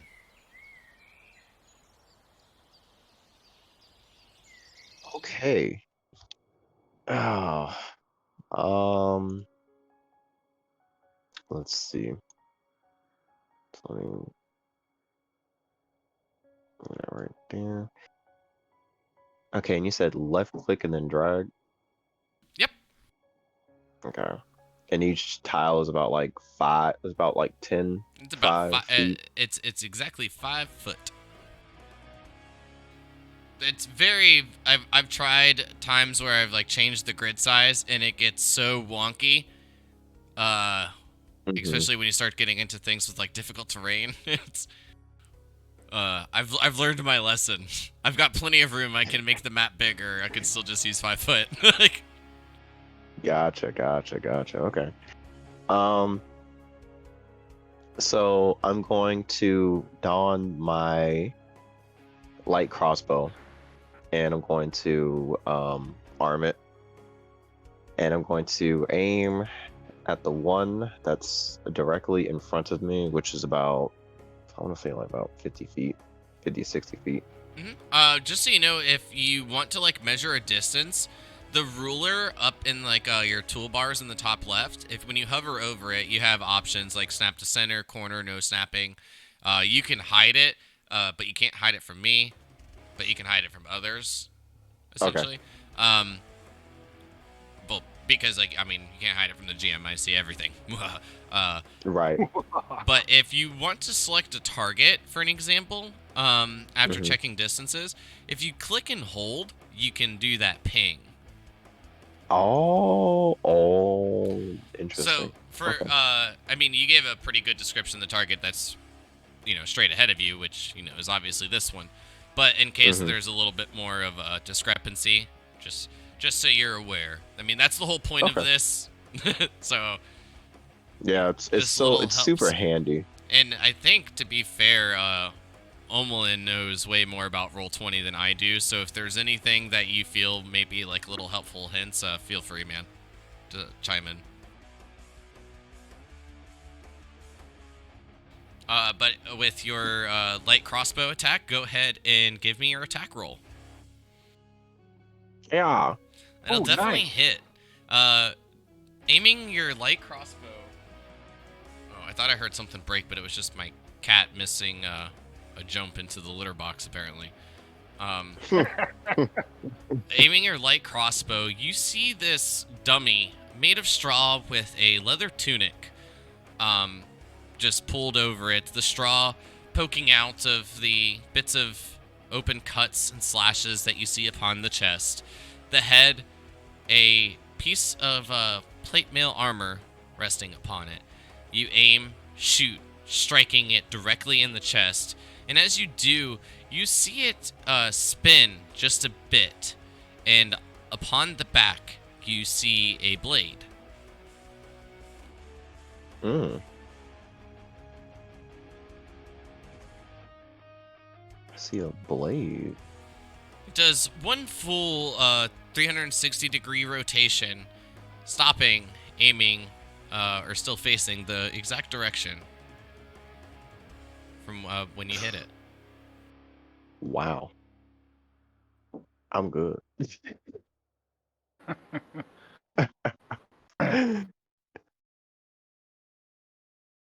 Now, of course, you still have your movement bonus actions, and uh, there are certain things that I don't feel that should necessarily fall in your turn order, which is communication. So if there's something noticed, for an example, the blade upon the back, things of that manner, you can communicate that at any time. It does not have to be your turn. Okay, That I is a was gonna say free because action. there are some people that actually you have to wait for their turn. So okay, Exactly. that's good to know. Um, I don't really have Yes. anything I really want to do since I'm taking this as serious as a real battle. Then I would definitely want to stay in the back line. So I'm just gonna stay where I am. Okay. Then we move to Ryzen. All right. I would throw a firebolt at that one. Same, that one. Okay. And 12 to hit. That does hit. You see the hay, the straw that is stuffed within the tunic, catch a little bit of flame before kind of just smoldering itself out. You see little bits of smoke off the charred bits of the straw. And as you hit it, it spins, revealing the blade on its back before turning, facing each of you yet again.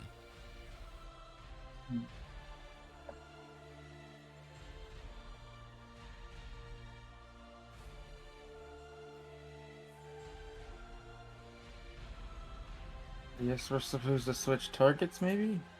I'm not sure.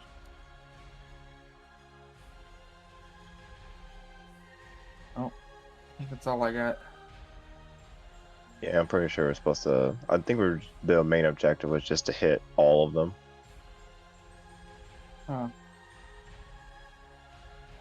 I'm gonna move on to the sand and see what happens. He said something about that. Just once you step on, it begins. So you've stepped on. It begins? Oh no. What does that mean? We shall see. Alright, that's all I got. Okay. Uh, Okay. I will proceed. First of all, grab a dart off of my belt, move my 35 feet, and aim it at. This is a target here, right? yes it is. Okay, and throw my dart at that one. Okay. 16 hits. The dart right into it. You see it just pin right onto the post that it's tied to. This potato sacked dummy is just peppered with arrows. Seems that is the choice of attack for that one. Okay, and that's it for me. Okay. So Hmm, now they that were you each talking stepped on, sand. What's that? Sorry, go ahead.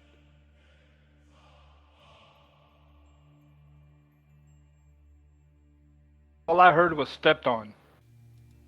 Oh, oh. all right. So as you each begin to step onto the dirt, you see the dummies then beginning to slide, motioning north and south along the path.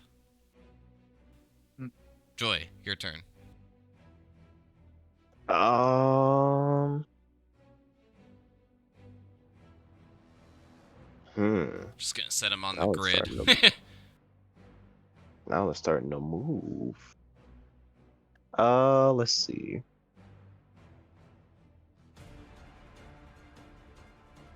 I'm gonna move. What I'll do is I'll put the dot on there for now that you guys listened to the directions and stepped onto the dirt. The one that's been hit.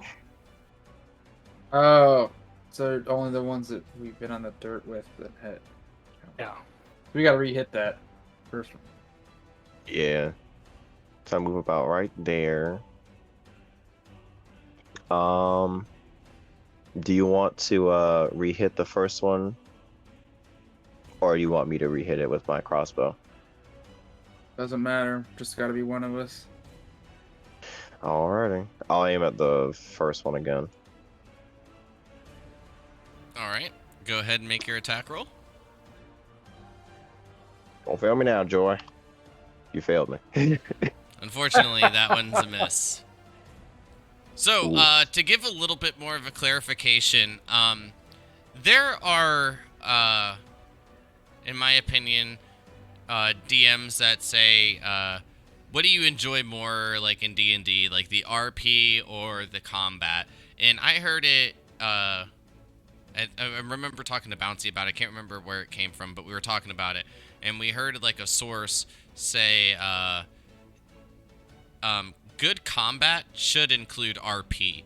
Therefore, I don't normally like to just do tank and spank fights, if you will, where you basically each find a position and then, duke it out until something falls. Think of this as, I guess, maybe like World of Warcraft raid mechanics, if you will. Oh. So, for a good example, I've done things that may or may not make a difference if you die. It's, somewhat explained in an RP manner beforehand, as Pete and Wolfhard are both familiar with from our our Friday story that we do on the alternating weeks. There's also combats that I've done with them, for an example, where they had to kill all the creatures before they could actually affect the boss that they were fighting. All the attacks that went towards it was immune to until its mobs were defeated. Just little things like that, and you kind of have to, like, I guess, communicate, which is why I let the talking be a free action, of course, and go about that manner for it. So with that in mind, there's certain things that will be explained in, a puzzle-like manner, if you will, and then you gotta kind of have to figure it out. Okay, I got you. But with that attack missing, you do have a little bit more movement left. Of course, a bonus action, if you wish, but I don't see a unnecessarily need for it. No, I'm just gonna stay right where I am. Okay. Ryzen. Let's try to do this one again. Firebolt.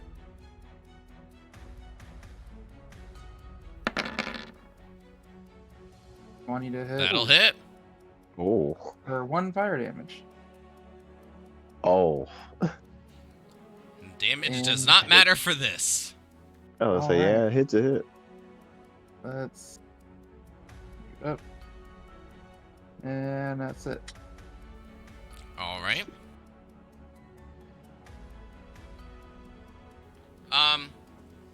This is a little bit different than what I normally do, and when we're not doing the training, I won't necessarily call for it in the midst of a combat,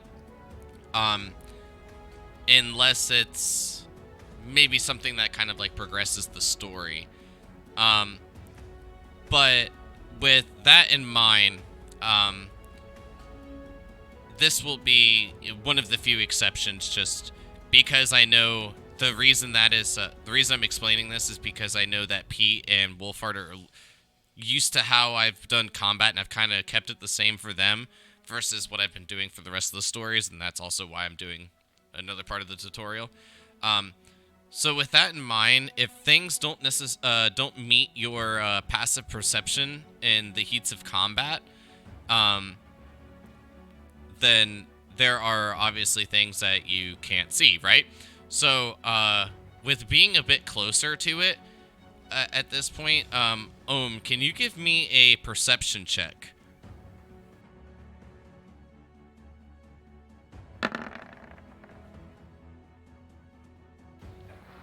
Noted.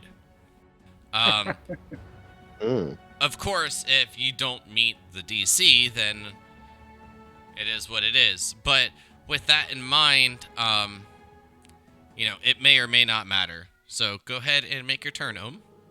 Okay, I'm going to move forward again, grab another dart, and aim Oop. this one.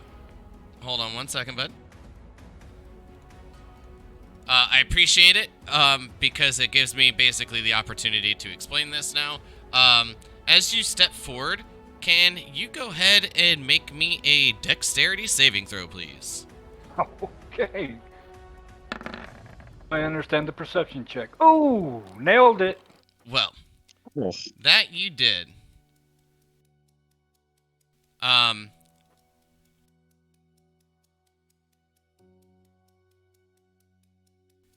You fall into a large spiked pit. Mm. Fortunately, you're able to kind of tuck yourself and only catch little bits of little pricks here and there, slicing yourself up a tad along the spikes.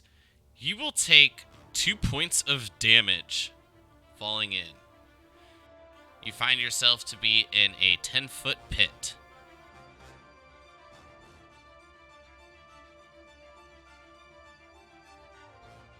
Well. Oh, I didn't get my shot off before I fell in. That's what he said.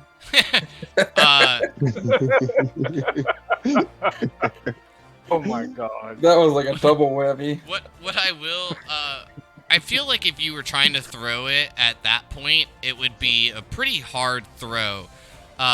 So with your battle experience, I feel like you may have held on to it, but that's your call. I'll leave that up to you. Like throwing a hot dog down the hallway. Oh. Yeah, I'll hold on to my dart. That's Okay, what he said. you still have plenty of movement and actions and things of that manner remaining. Of course, you've only moved forward 5 foot. Okay. How many feet will it take me to climb out of here? The difficult terrain for 10 foot, it will, I think, take you to 20 foot. Okay. So I will use 20 more feet, so that's 25. 30, 35. I'll move right here, then make my shot at this same guy over here with my dart. No problem. Make your attack roll. Each of you see like the pit open up. As soon as he steps on the area, the loose gravel gives way and he falls, making his way back up with very minimal amounts of damages. You see bits of trickling blood just falling over his tunic and the clothing that he wears. Posturing himself up, throwing the dart, it sinks into the target. Another hit. And that is the end of my turn.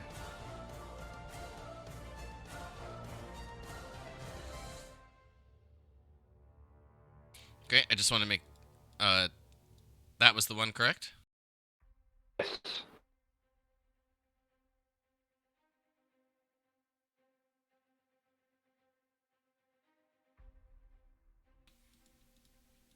The remaining unhit targets move yet again. This one brings us back to Joy. I'll yell out to Ohm and ask, "Are you all right over there?" I'll give a thumbs up. All right, that's all I need. Well, aim another crossbow bolt and aim right for that one in front of me. Got it. See, this is why I didn't think that we'd need too much of like a tutorial, because I only had to tell you one time and you figured it out. Yeah. This is how I ping. Awesome. Right, that's all I needed to know. Hey, 14. Hey, 14. Well, with your modifiers, that will hit. Yes.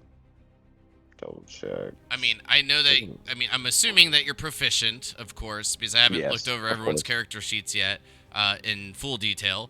However, with that, and then your other additional like dexterity modifiers, things or whatever that apply to it.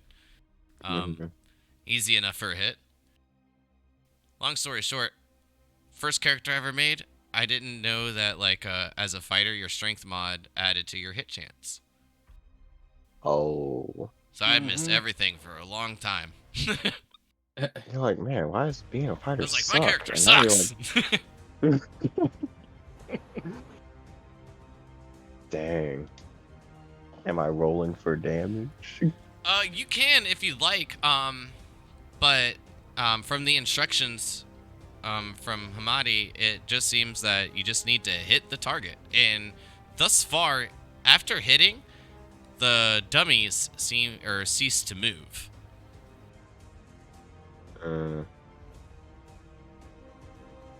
Everyone be on alert. Something's not right here. Right.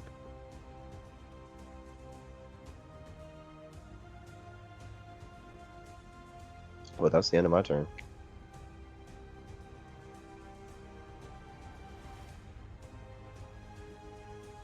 This now I don't even want to call you Raisin. I keep wanting to call you fucking Raven. First of all, you threw me another R name, and you're using the other token. What in the Yeah. what? Shame on you, Wolfheart. I feel like you're just doing this to confuse me. You think it's funny or something. Giggling over there with your cup of wine. You're like, razor, blazer, laser.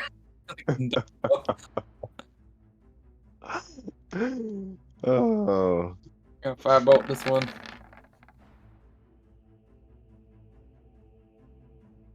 That'll hit. Right.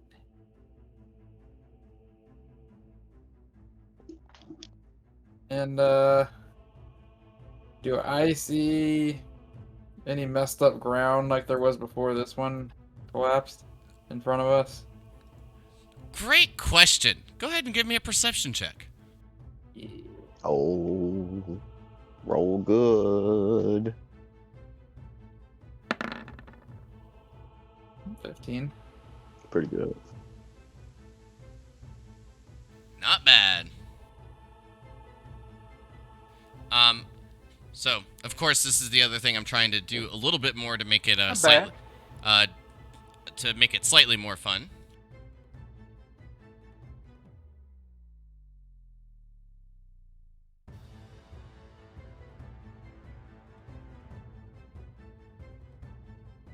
See those rough piles of dirt. Before the end of my turn, I'll move up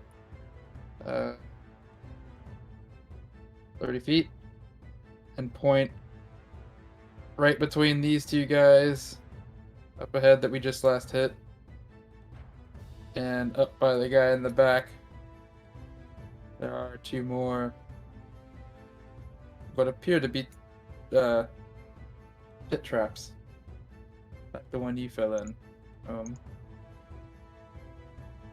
That's it. I yell out, good eye. And that's it. All right, so we moved to Ohm. Oh, okay. Is my turn already? Okay. Yes. I'm gonna move up 5. Oh, come on. What's the map doing to me? It was right here. Yep. I'm gonna move right here, and I'm gonna throw a dart at this northernmost guy right here. All right. That is a miss. Ooh. The dart soars right on target, however, hitting the large plate-mailed helmet, pinging off, deflecting. You see it, your dart, go off into the bushes to the northwest. Okay. And that's all I can do.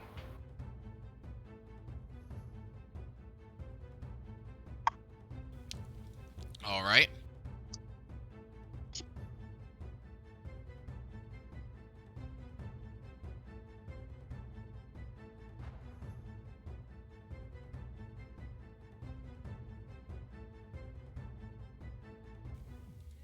That guy will do that. And it brings us back to the top of the turn order. Okay. So what I'm gonna do is I'm gonna move. I'm gonna move about right. Oh. No. About right. Here? Am I safe? Yeah, you're safe, buddy. Okay. But I'm just being wary. You never know. Some random pitfall traps.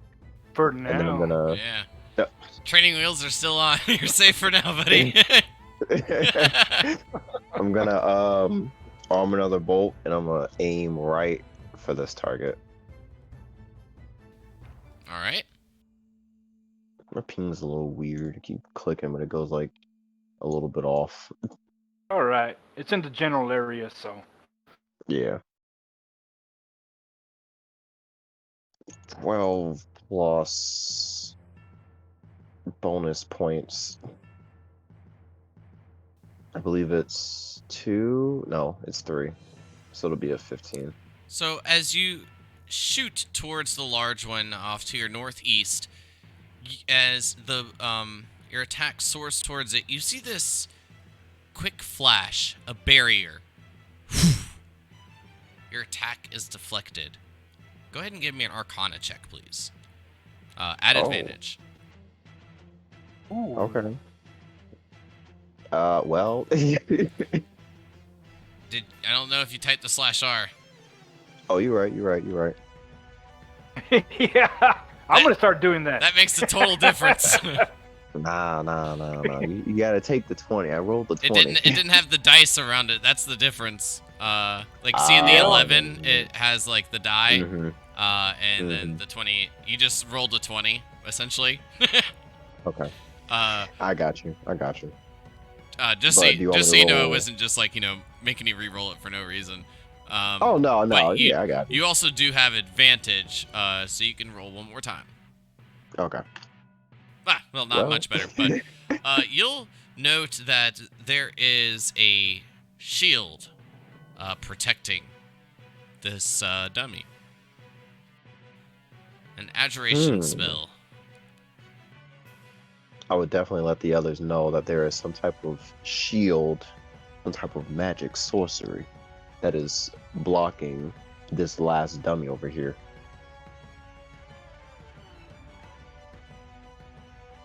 Do we see this shield? With your attention being mainly focused on the smaller ones, you do not. Hmm.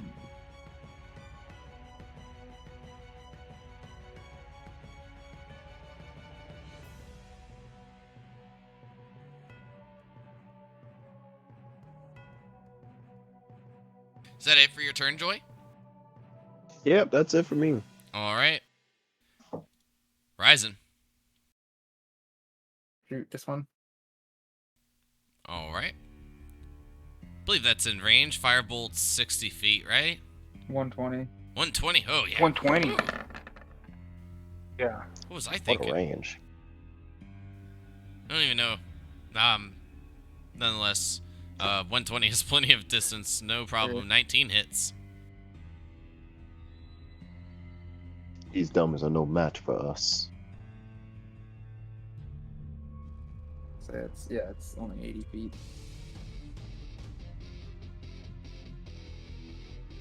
At this point, can each of you roll me a perception check? Oh.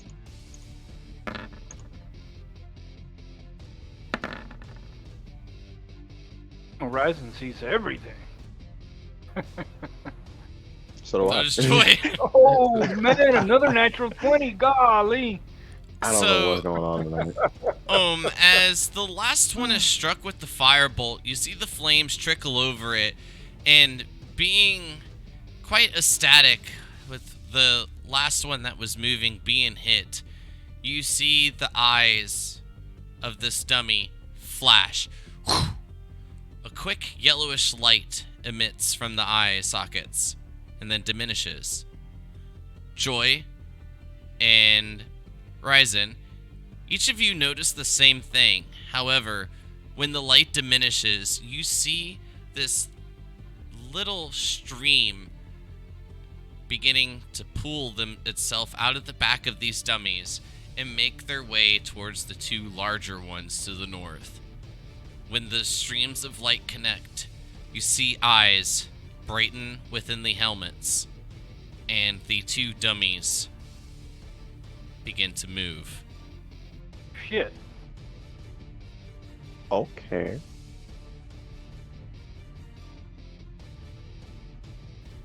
Each of them turning Um. and facing your direction.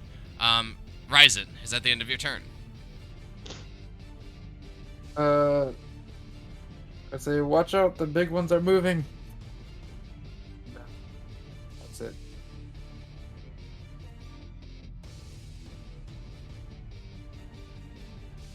Boom. It's your Well, this turn. sounds Okay. good. In the big one move, I'm going to move towards it. 5, 10, 15, 20 feet. I will, using my quarterstaff. Can you give me a dexterity saving throw, please? Okay. Oh man, that was a good roll too. Mm. Ooh. Oh, that wasn't so good. Then for this in particular, I will need a athletics acrobatics check. Your choice.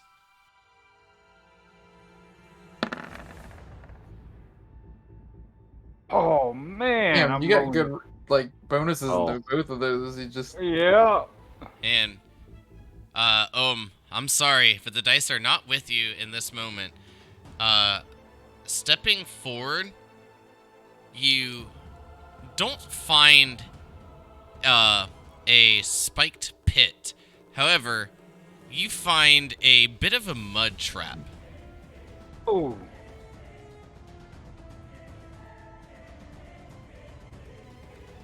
This hindering your movement as you move in closer. You feel yourself becoming quite stuck, and you will now have oh my god, difficult terrain. I couldn't think of the term Okay. for a moment. I was gonna say like immobilized, but I know that totally means something else. So I was like, I know that's not right. Should I move my token back? Because I probably would have hit it like about in this area. So I mean, with it being difficult terrain and your movement, I think you still have enough to get to your location. Yeah, I would have. Which not so much concerned, but you do feel, I mean, the hindrance is like your feet kind of sink into the mud, and with your acrobatics, you kind of feel like losing a tad bit of balance. However, you are able to still stay on your feet. So with those checks being made, like I said, I think you have more than enough movement. Because I think you came from like right here-ish, somewhere around there. I was on this side of this dummy. Okay, yeah, well then plenty. Like,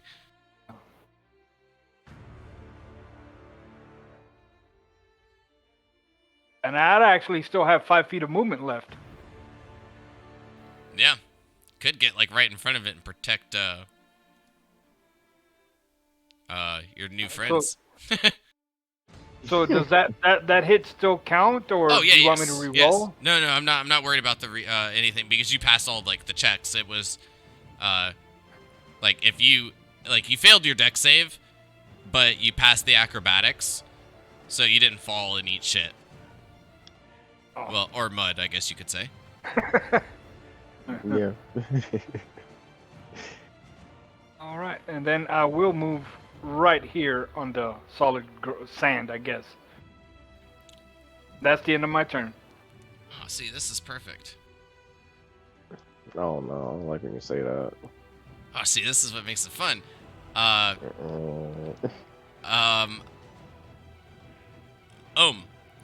ahead and give me yet another deck save. As you step onto the dirt, removing yourself from the mud, you feel that it was almost placed there for a reason. As you step forward, you step onto the solid sand, and you see the dirt whoosh away.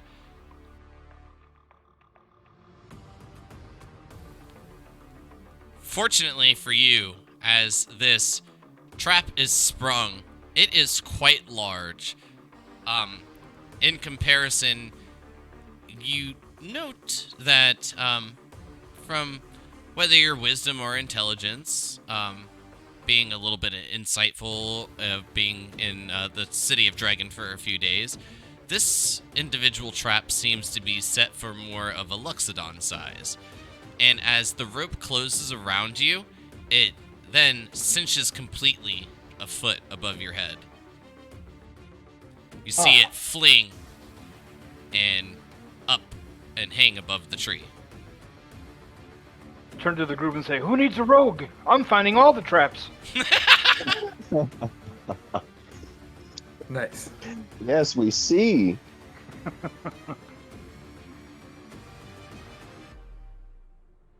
Just be careful not to disarm all of them with your body.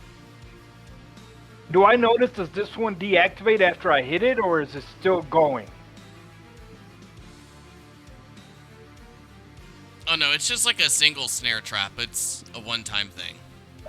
Oh, the dummy. Oh, the dummy? I mean, it's still moving. You still see Okay, the, well then the in light that in case, the eye. my bonus action, I will use my unarmed strike to try to hit it again. Hope that hits. Oh yes, that hits. Oh, you missed just barely. That attack is actually too high above the AC, so you miss. Overkill. All right. As you strike it, for the second time, you see one of its eyes begin to flicker and then fade. Only one eye remains lit. Okay, noted. That's the end of my turn. Nice unarmed strike. All right. The dummy before you will turn and rotate. As it does, you see a blade swinging towards you. It'll be a 6 to hit, which, if I'm not mistaken, is a miss. That's a crit. Okay. No, that misses. And as the blade swings towards you, it's moving much slower than the hand-to-hand combat that you're used to back at the monastery for your training. You easily duck it, and it rotates and then just fades or faces towards you once more.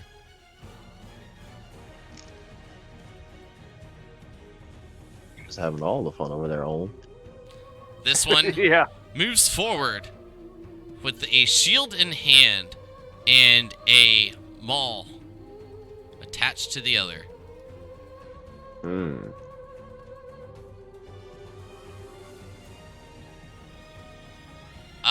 Joy, it's your turn. Oh man, trying to refrain from using so many spells. Even though I only got one. It's technically.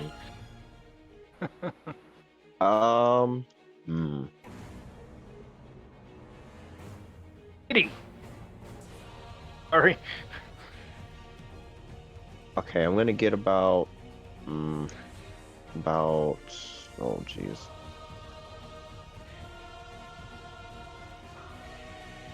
About right there. And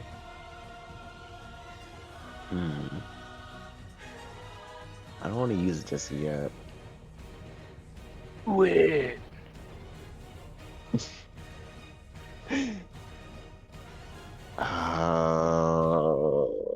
Let me think.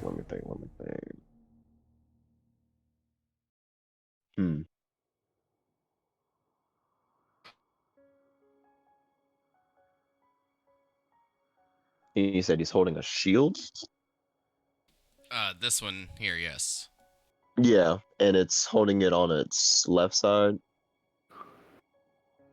Indeed. Okay, I guess it I'm would gonna be your try. right side if you're facing him, but yes, on his left. Right. I'm gonna try to aim at least a little bit. Okay, not that far off. About like right over here, away from the shield.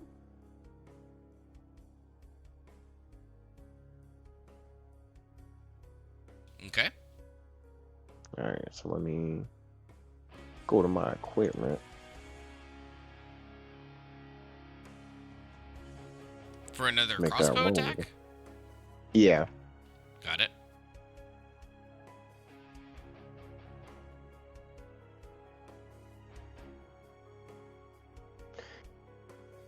I guess you could say my precision is on point today. Like, you didn't see that one miss. That's all. That's all I gotta say. You didn't see that one miss.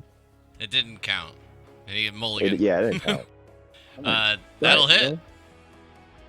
You see it like twitch ever so slightly as if it was trying to bring the shield up to block it. However, moving much too slow to block your attack. The bolt sinks in.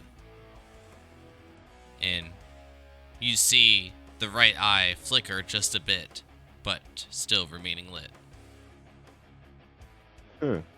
Okay. We gotta hit these guys more than once, I see.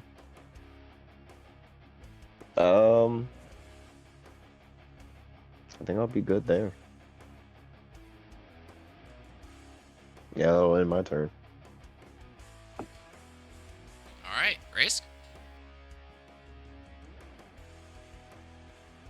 Ryzen? Sorry. What? That was the city name coming into play there. Of a I'm gonna do town something that fun no one's here. ever, or a city that only one party's been to. Hey, I'm gonna do something fun here. I'm gonna target this guy with a spell. Ooh. No! Oh. And it would have bounced too. Oh. I think. Oh wait, no, sorry. There's the way they did that is. Hold on. I see 2 3s. Why is it rolling double right off the bat? Just the 20. So as long as the 2d8 and the 1d6 is correct, we're good. However, it is a miss nonetheless. But sometimes roll 20 likes to just roll double the dice of what goes into the into the chat. Mm-hmm. Let me. Yeah, I don't know why. Let me go look at my settings. I don't know why it's doing that. I don't think it's anything to do with the settings. I just think it's something to do with the coding for roll 20. Well, I rolled it from Beyond 20. With the I mean, D&D it might Beyond. be a Beyond 20 bug, like corresponding Yeah. to roll. I have no idea, but sometimes it does that. So as long as what you hover over for the 10 and the 4 is correct, that's really all I'm concerned about. It's more of just like a visual bug for the roll the 3D dice. Right. Anyways. Alright, well that misses. Dang, that would have been cool. Yeah. I guess I'm done for the turn. Brings us to Ohm. Okay, seeing this guy still moving, I'm going to go ahead and whack him with my quarterstaff again. Swinging in. Miss. Ah, Unable to find let me check purchase of the something. quarterstaff. see if it states that if I have to hit. No, it says when you use an attack action. For flurry of can flurry still of make an- blows. No, I can make an unarmed strike as a bonus action. Oh, okay, yeah. I mean, I was pretty sure like flurry. I think it falls under the same thing. Like as long as you make the attack action, I could be wrong on that. You have to use a key point for flurry of blows. Yeah, of course. But I don't think like hitting with your main attack matters whether or not. It's just using the key point. So the unarmed strike hits. You see the left eye flicker, still remaining lit. Ah.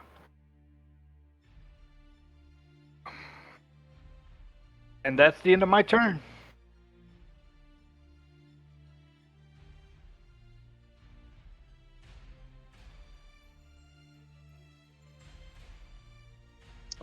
Yes, it is my turn. That one will Get move away there. from me, get And away from me, then dummy. the one in front of you, will rotate yet again, trying to hit you with the blade on its back. And if it's any correlation, just rolled a nat 1. So, Nice. Wow. It Not- fell over. I mean, we're all not rolling that great tonight. It's a collective Yeah. group effort. That's for It's Joy. alright. Right. Joy just keeps rolling 20s and we keep rolling 1s. I don't get it. Yeah. I Joy's don't eating up all know. the good rolls. 19s and 20s. Well, I wouldn't say fairly consistently, but a good decent amount. But Right. nonetheless, you are able to avoid this attack. You see that the pole that it's pivoting on, when it rotates, it is loosened quite a bit from your strikes. It tilts just a bit, and the blade soars well above your head. And as it rotates back around to face you, you see it wobbling, unable to stay put. The other one, of course, just moving forward, moving a bit closer, closing the gap. Joy, it's your turn. I'm gonna cast a cantrip. I'm gonna cast Sacred Flame on this one. That is a dexterity saving throw on the Scarecrow. Scarecrow dummy is what I have him labeled as. Right. So, Pick that Scarecrow dummy. that is a 6. You almost had it. I believe that's a fail. Yeah. Unless your Yeah. wisdom as a cleric is just in the toilet. But no, with not that, this time. go ahead and roll me your damage. I think Okay. it's a D8, right? Yeah, it's a D8 radiant damage. I feel like, even though he's playing a monk right now, in most of the campaigns that I've ever played with him, from 4, this including 1, you've played 3 clerics, correct? Yeah, pretty much.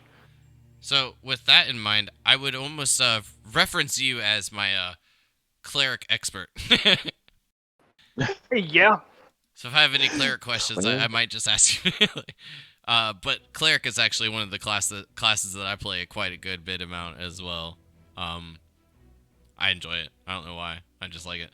But that will hit, and you see the right eye flicker yet again, this time fading, no longer lit. The left eye still shining bright. Hmm.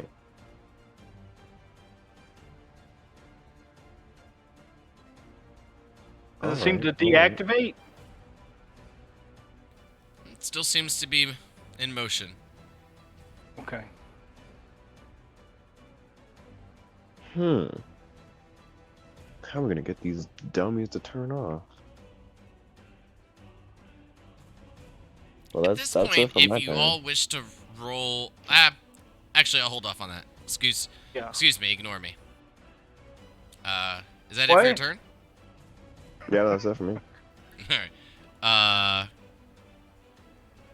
Mr. Raisin. Alright. You kind of inspired me to do something here. Could I make an Arcana check to You're figure welcome. out what's going on? Sure. Yeah.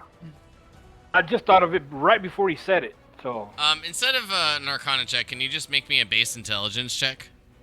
Alright. I actually have Arcana, so.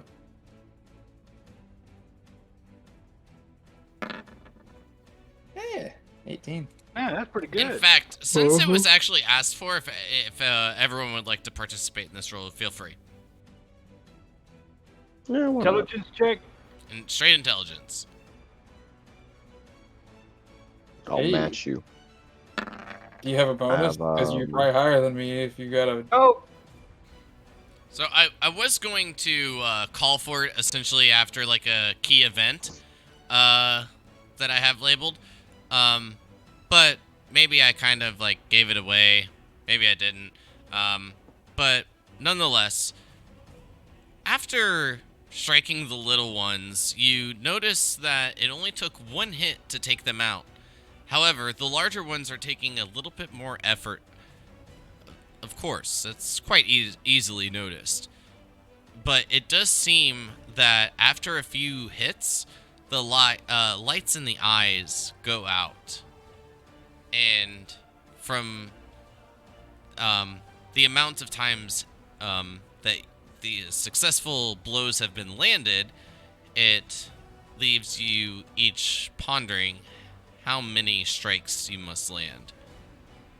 But with it, of course, being a test, it can't be too much, right? I were to guess the Alright. number of smaller creatures, since they all kind of made them spin up. How many of the smaller creatures are there? 1, 2, 3, 4, 5, 6. I mean, if I were to guess, each of them are going to need to be hit at least 3 times.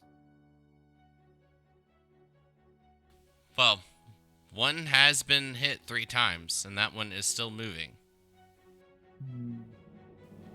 Maybe it's total 6 each.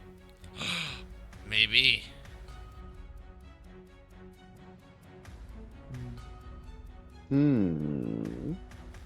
See? Puzzles during combat are fun!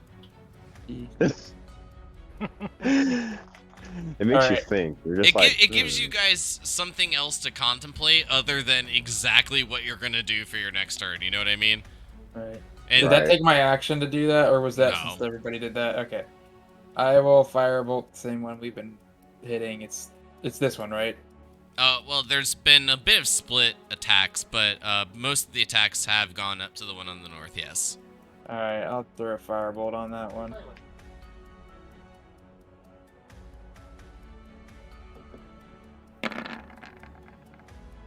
There we go. And 21 hits. But you see how that time it rolled the 2d10 for whatever Yeah. reason? When you, I mean, because this campaign 100% won't get to level 5, that's for fucking sure. It'll possibly roll 4d10 when you level, but as long as you hover over it and it does the 1, then, you know, we're good. Yeah. But with that attack landing, you see the flames singe the hay that is stuffed up in the tunic, singeing it yet a bit more. And then you'll note that the left eye begins to blink and then fade. It doesn't come back. And I yell, keep focusing now. Oh, never mind. I think it's done. Does it stop moving? It does. It does not spin this time. That's how I yell, focus the other one now. these numbers are a pain in the ass. Is that the end of your turn? Yeah. Hearing this, I'll skirt around the mud and attack this one with my quarterstaff. Got it. Handed. 15. Unfortunately, that's a miss. Well, seeing it just duck out of underneath my quarterstaff, I'll come around with an arm strike, uppercut. Oh. Oh, Uh, this one's dodgy. It's well defended. It moves out of the way of your quarterstaff. You see it kind of just like as you swing towards it, it just like tilts upon like its axis and dodges out. This one seems to have, well, not only a bit more protection, but a little bit more mobility as well. The only one that seems to actually have free range of movement. Then, with your unarmed strike, it brings up its shield, deflecting the blow. Is that it? That's it. Yeah, that's. So, Joy, before you go, this dummy you'll see it begin to kind of like wind up, spinning the maul in a north to south like momentum, kind of making a clockwise rotation. Okay. And as it does, building up a little bit of momentum, it then and swings forward. You see the spiked ball stretching towards you, Ohm. Does an 11 hit? I doubt it, but No, that misses. and as it does, you're able to just like pull back a bit, avoiding the blow by a couple of foot. It seems that it was going to fall short nonetheless. However, creating distance is never a bad thing in combat, especially with how large this weapon is. Joy, it's your turn. All right.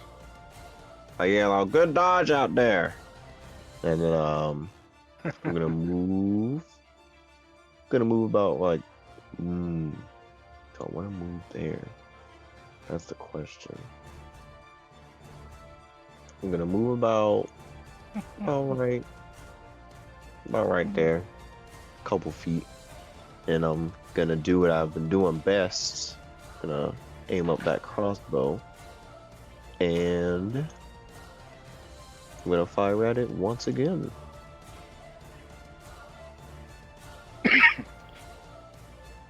That'll be +3, so 16. Can you roll me an intelligence check? Sure. And I'm a very- you can do that at advantage as well. But as you take aim, you look, the dummy in front of you looks somewhat similar to the larger one. However, Oh, it does seem to be providing a bit of a hindrance for your aim. Nonetheless, you're able to strike it, and the left eye flickers, but still remains. From your intelligence check, just to note, while this target is a bit larger, there is a bit of cover that is provided from your line of sight. So just as a friendly thing, there are certain things, of course, like trees, rocks, things of that manner that may provide cover. So be mindful of what remains on the battlefield. okay. All right. Okay. For an example, there may be times where there's like this kind of more pertain to like other stories for like their examples, which is, I mean, because it's like happened, it's obviously a little bit easier for me to like think about that.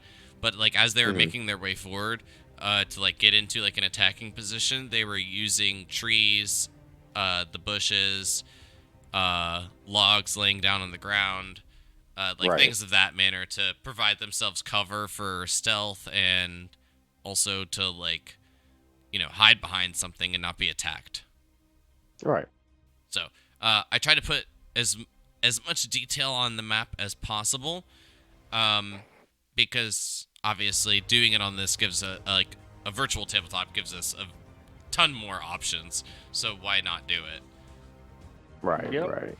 Downside, doing it for a lot of games takes up a good amount of time. But what I'm going to do, by the way, Kroot, is I'm going to open up a channel for you to post like your picture so everyone can look.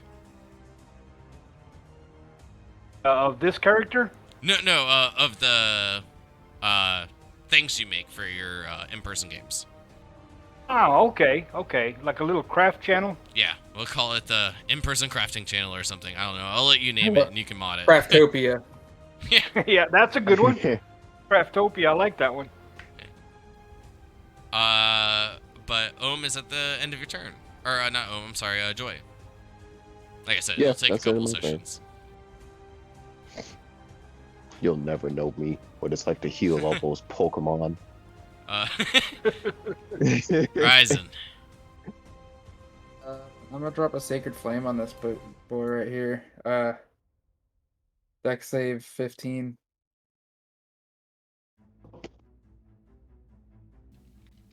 Well, just gonna go ahead and point out that the dice set that I really liked. It was the first dice set I bought. Heavy dice, uh, Celtic green and silver. They never roll good for me. When I use the cheap ones, that cost me $1, they roll fairly well. So I'm gonna start using those. But unfortunately, it doesn't matter.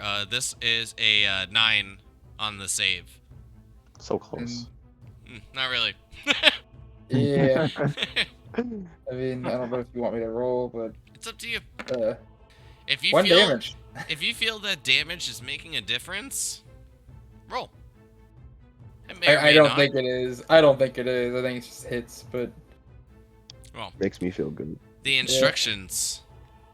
But with the Sacred Flame connecting, you, with this being the last enemy, as the light flickers, is there anything else that you'd like to add as it diminishes and doesn't relight?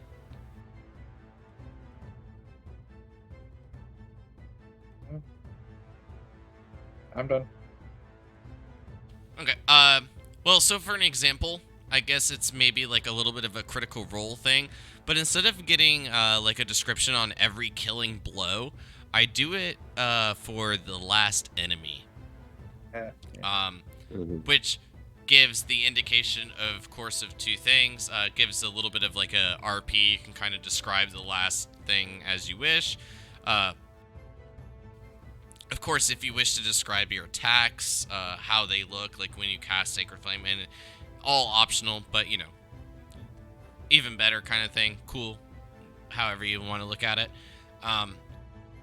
But with that being the last one, that will bring us out of combat.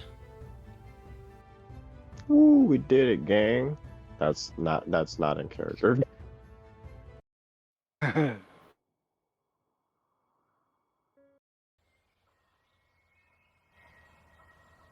And as the last one is struck and the light fades, you will see the gravel that conceals some of the pits and the mud begin to slightly vanish from sight. All of the dummies that you've struck begin to just slowly move back to their original positions. You hear an applause begin to echo out. You turn, you see Hamadi, still observing from a distance. Well done, well done. Needless to say, some that have come forth, well, I think they'll re-contemplate their goals and decisions.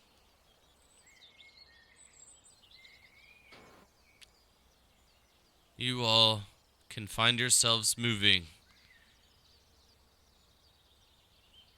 on. You may return to the city and rest.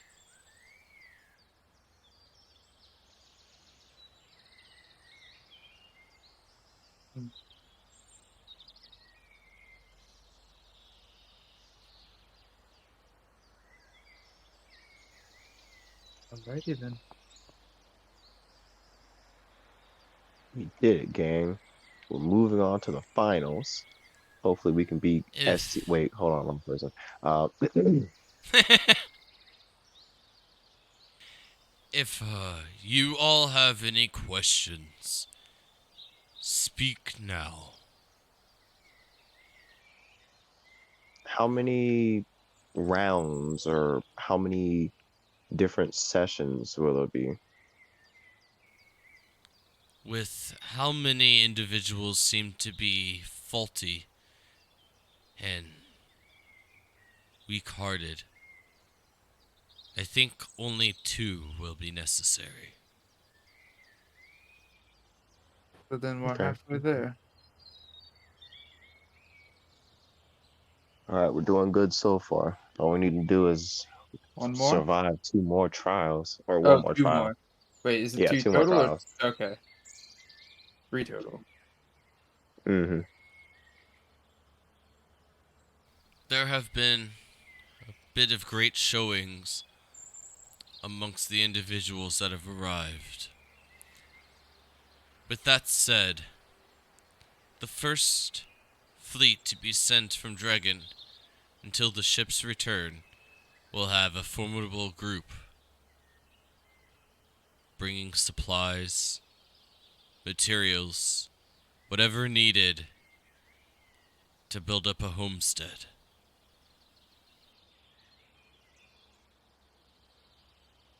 Okay.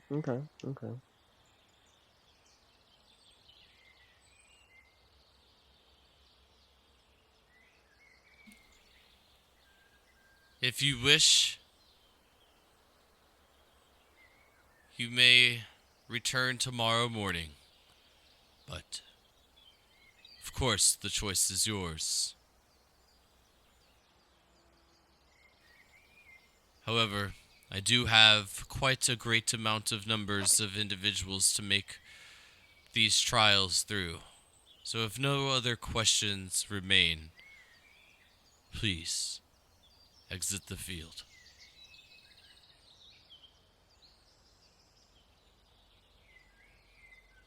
I do as he says and exit the field.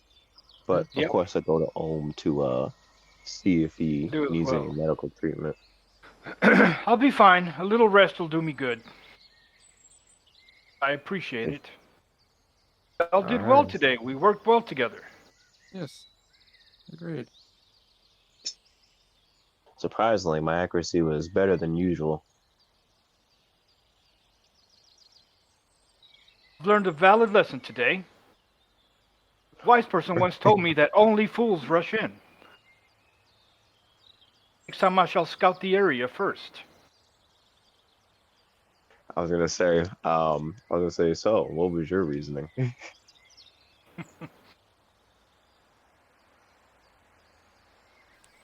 Just, it doesn't necessarily make a difference, but just looking forward to, if there's any communication, like, at some point in the storyline between Ohm, and his, like, master. Because someone had to teach him these witty sayings. That's right.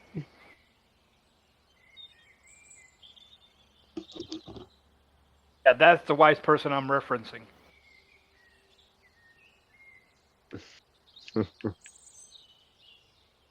Oh boy. Hopefully we get to meet him someday. Or her. To her.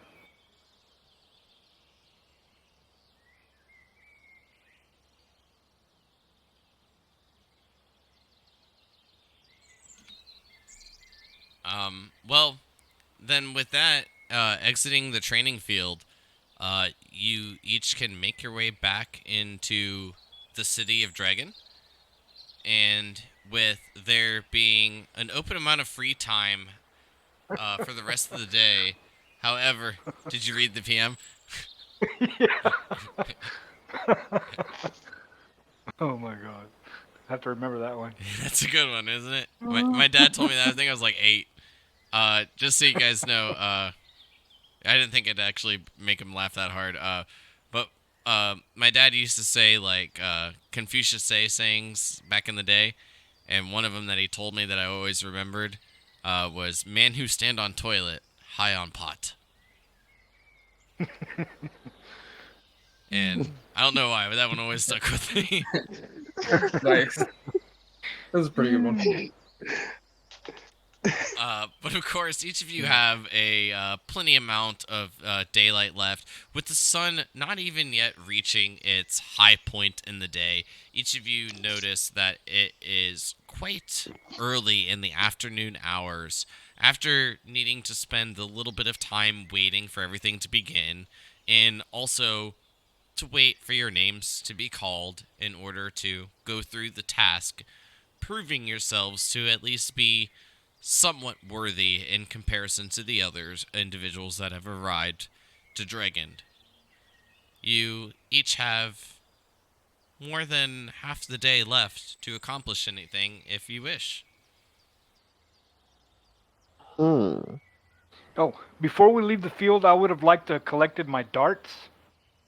Possible? No problem. But just as like another example, that will of course be a thing that you just got to remember.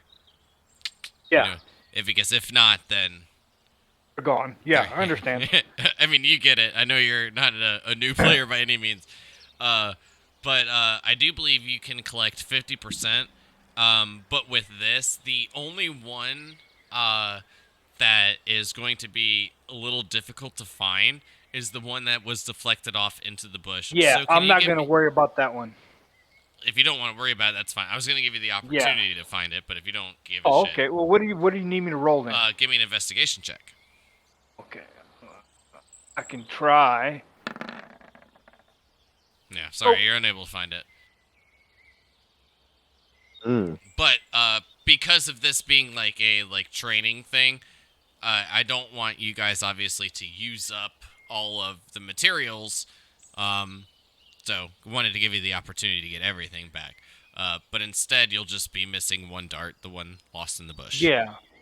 Okay.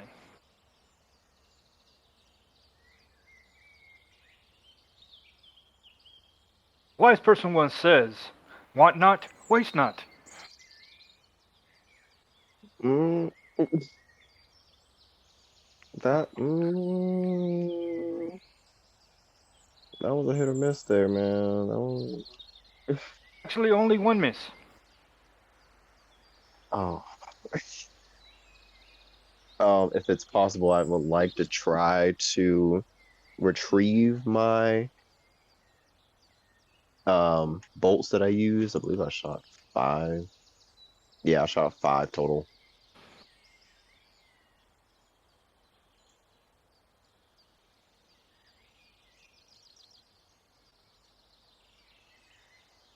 Okay. Yeah, you can get them all back. No problem.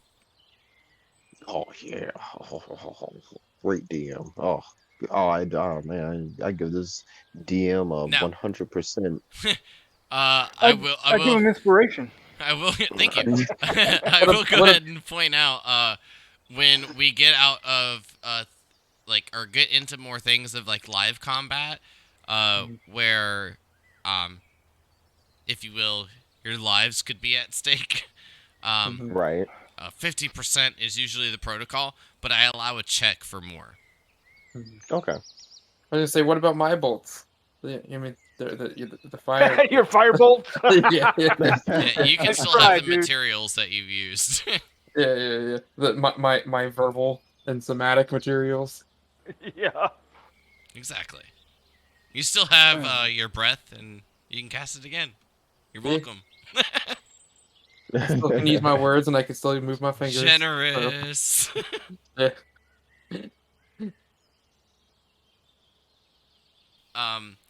But I know it's a little bit more, a little bit earlier than the 12 o'clock that we are normally going for. But again, with this being, you know, down to 3 players for tonight with 2 of us missing, unfortunately, it is what it is. As we said, off stream, I don't want to really talk about it too much on stream, but, Of course. in case, those things don't wish to be disclosed. But, you know, with that in mind, unless there's anything else that each of you would like to take care of once making your way back into the city, then that's where I'd kind of like to call it tonight. just so they don't miss too much, Yeah. and also, um, it gives them. I guess overall, just kind of summing it up, so they don't miss too much. In case I would there's like any to laugh questions. loudly after what was told to me. What was that? I said I would like to laugh loudly after what was told to me. Oh, you're welcome. It's okay, guys. I'm not crazy, I swear. Um, well, I will note that just so Omelin and Ryzen are aware, I know sometimes it seems like it kind of might be a little out of character, um, but those responses that he's like made, I guess that seem random, they are what they seem, random responses.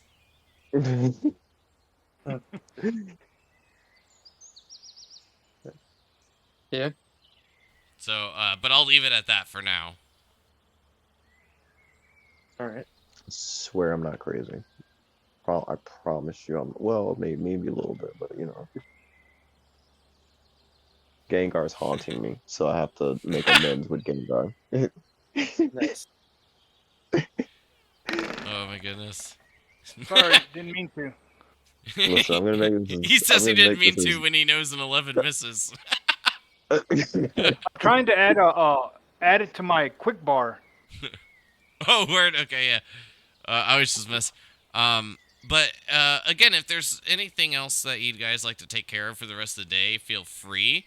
Or if even for that matter, if there's any questions. But I wanted to at least for the first, like kind of like getting into the story, quote unquote. Um, give at least a slight bit of an experience of like how I like to kind of run combat. Now, not every combat will be like that. Some of them will be like, your standard combat that everyone is, basically used to. Um, however, when there are, maybe like plotline fights or anything of that manner, they'll have like a little bit more of a twist to them. And Okay. figuring them out beforehand or getting information on it beforehand might be very useful. Um, that being said, if there is any information, because there may not be. So, hmm but I always think that that's kind of fun, and because it gives that element of RP during combat, because it gives you guys a reason to communicate what you're finding out. Right. Oh man, I'm gonna be so squished. I'm not used to that.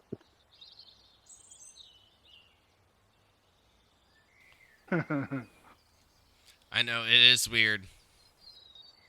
Cause like I'm normally like something tanky or I'm front lines and all that. But I was like, I want to go a different route. I want to try this. Now I'm like, oh shit, it's gonna be a little challenging. But I like that. I like experimenting different classes and just seeing what they can all do instead of just being the hmm same thing over and over again. Out of this might be a really dumb question here, um, because I'm pretty sure I've already answered it myself, but just to make sure, um, you didn't use any of the arrows that you made, right? You just like threw darts. No, I just threw darts. Yeah, I wasn't gonna Okay. expend any of my arrows and have them, somehow break. Yeah, I Mm. figured as much, and because I was like thinking to myself, I was like, oh shit, he didn't add any of the extra like bonus damage for his darts, and then I was like, oh, never mind. He made fucking arrows. And then I was like, did he use any arrows? No, I don't think so. But um, like I said, I'd rather just make sure. That's one thing I'm willing to admit. If there's something that I don't know, I will look it up. Um, and also take like information from like the players as well. Um, especially after like developing a reputation of like having a decent amount of knowledge, to where I feel like I can trust what you're saying. Uh, but one of the things I will say, and I don't mean this in a mean way, like at all, but it's like the best way I can describe it, but it is purely to um, not make people's ears bleed on the stream. Which I know is going to just take a bit of time for like the RP aspect, where like some of you may talk at the same time. It's loud. So for that manner as well, like when people say like like ask a question, like if I don't know the answer, I'll ask. But other than that, like just to make sure that there's not too much overlay and everyone can hear everything. Um, it's just some extra stuff to keep in mind, I guess. I know, like, when are you actually streaming again, Joy? I have no idea. I've been so caught up on so much D&D lately that I haven't had time to even Well, think about. before we sign out from this, if there's something else that you guys want to take care of for the night, um, I would like, if it's okay with you, I'd like you to, like plug your channel and also like describe like what you stream, because I don't think anyone else does what you're doing. And I also Oh, think that both of these individuals actually might find it interesting. oh, well, how do you want me to go about plugging my channel? However you want. Like, where can they find you on social media? Like, Yeah, you're right. I mean, at, really, the myspace.com/. oh my it's not MySpace. Ah, does anyone even use MySpace anymore? I think it's just for music now, isn't it? I didn't think anybody That's used it. all I used it for when I was in bands, yeah. I don't think anyone uses Never it for really got anything into else. MySpace, so I mean, I guess I can just upload my channel, I guess. I mean, I'm just trying to get to 50 so I can do this karaoke stream with everybody, which you are also invited to.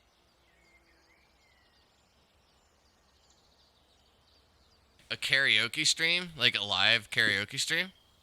Yeah, I was gonna, once I hit 50, I was gonna invite like everybody, including different streamers and stuff, and we were just gonna have a good old time over here doing a karaoke stream. I know, like, we're in, like, the same relative area.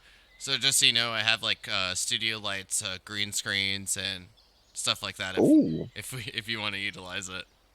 Oh, listen, you're giving me too much The power now. the You only can't do reason I that. honestly don't use the webcam for like my stream is because when I've tried to set up the green screen and the lights, my cats like to attack it, and it's it didn't Oh, cost too much, but I don't want them to destroy it.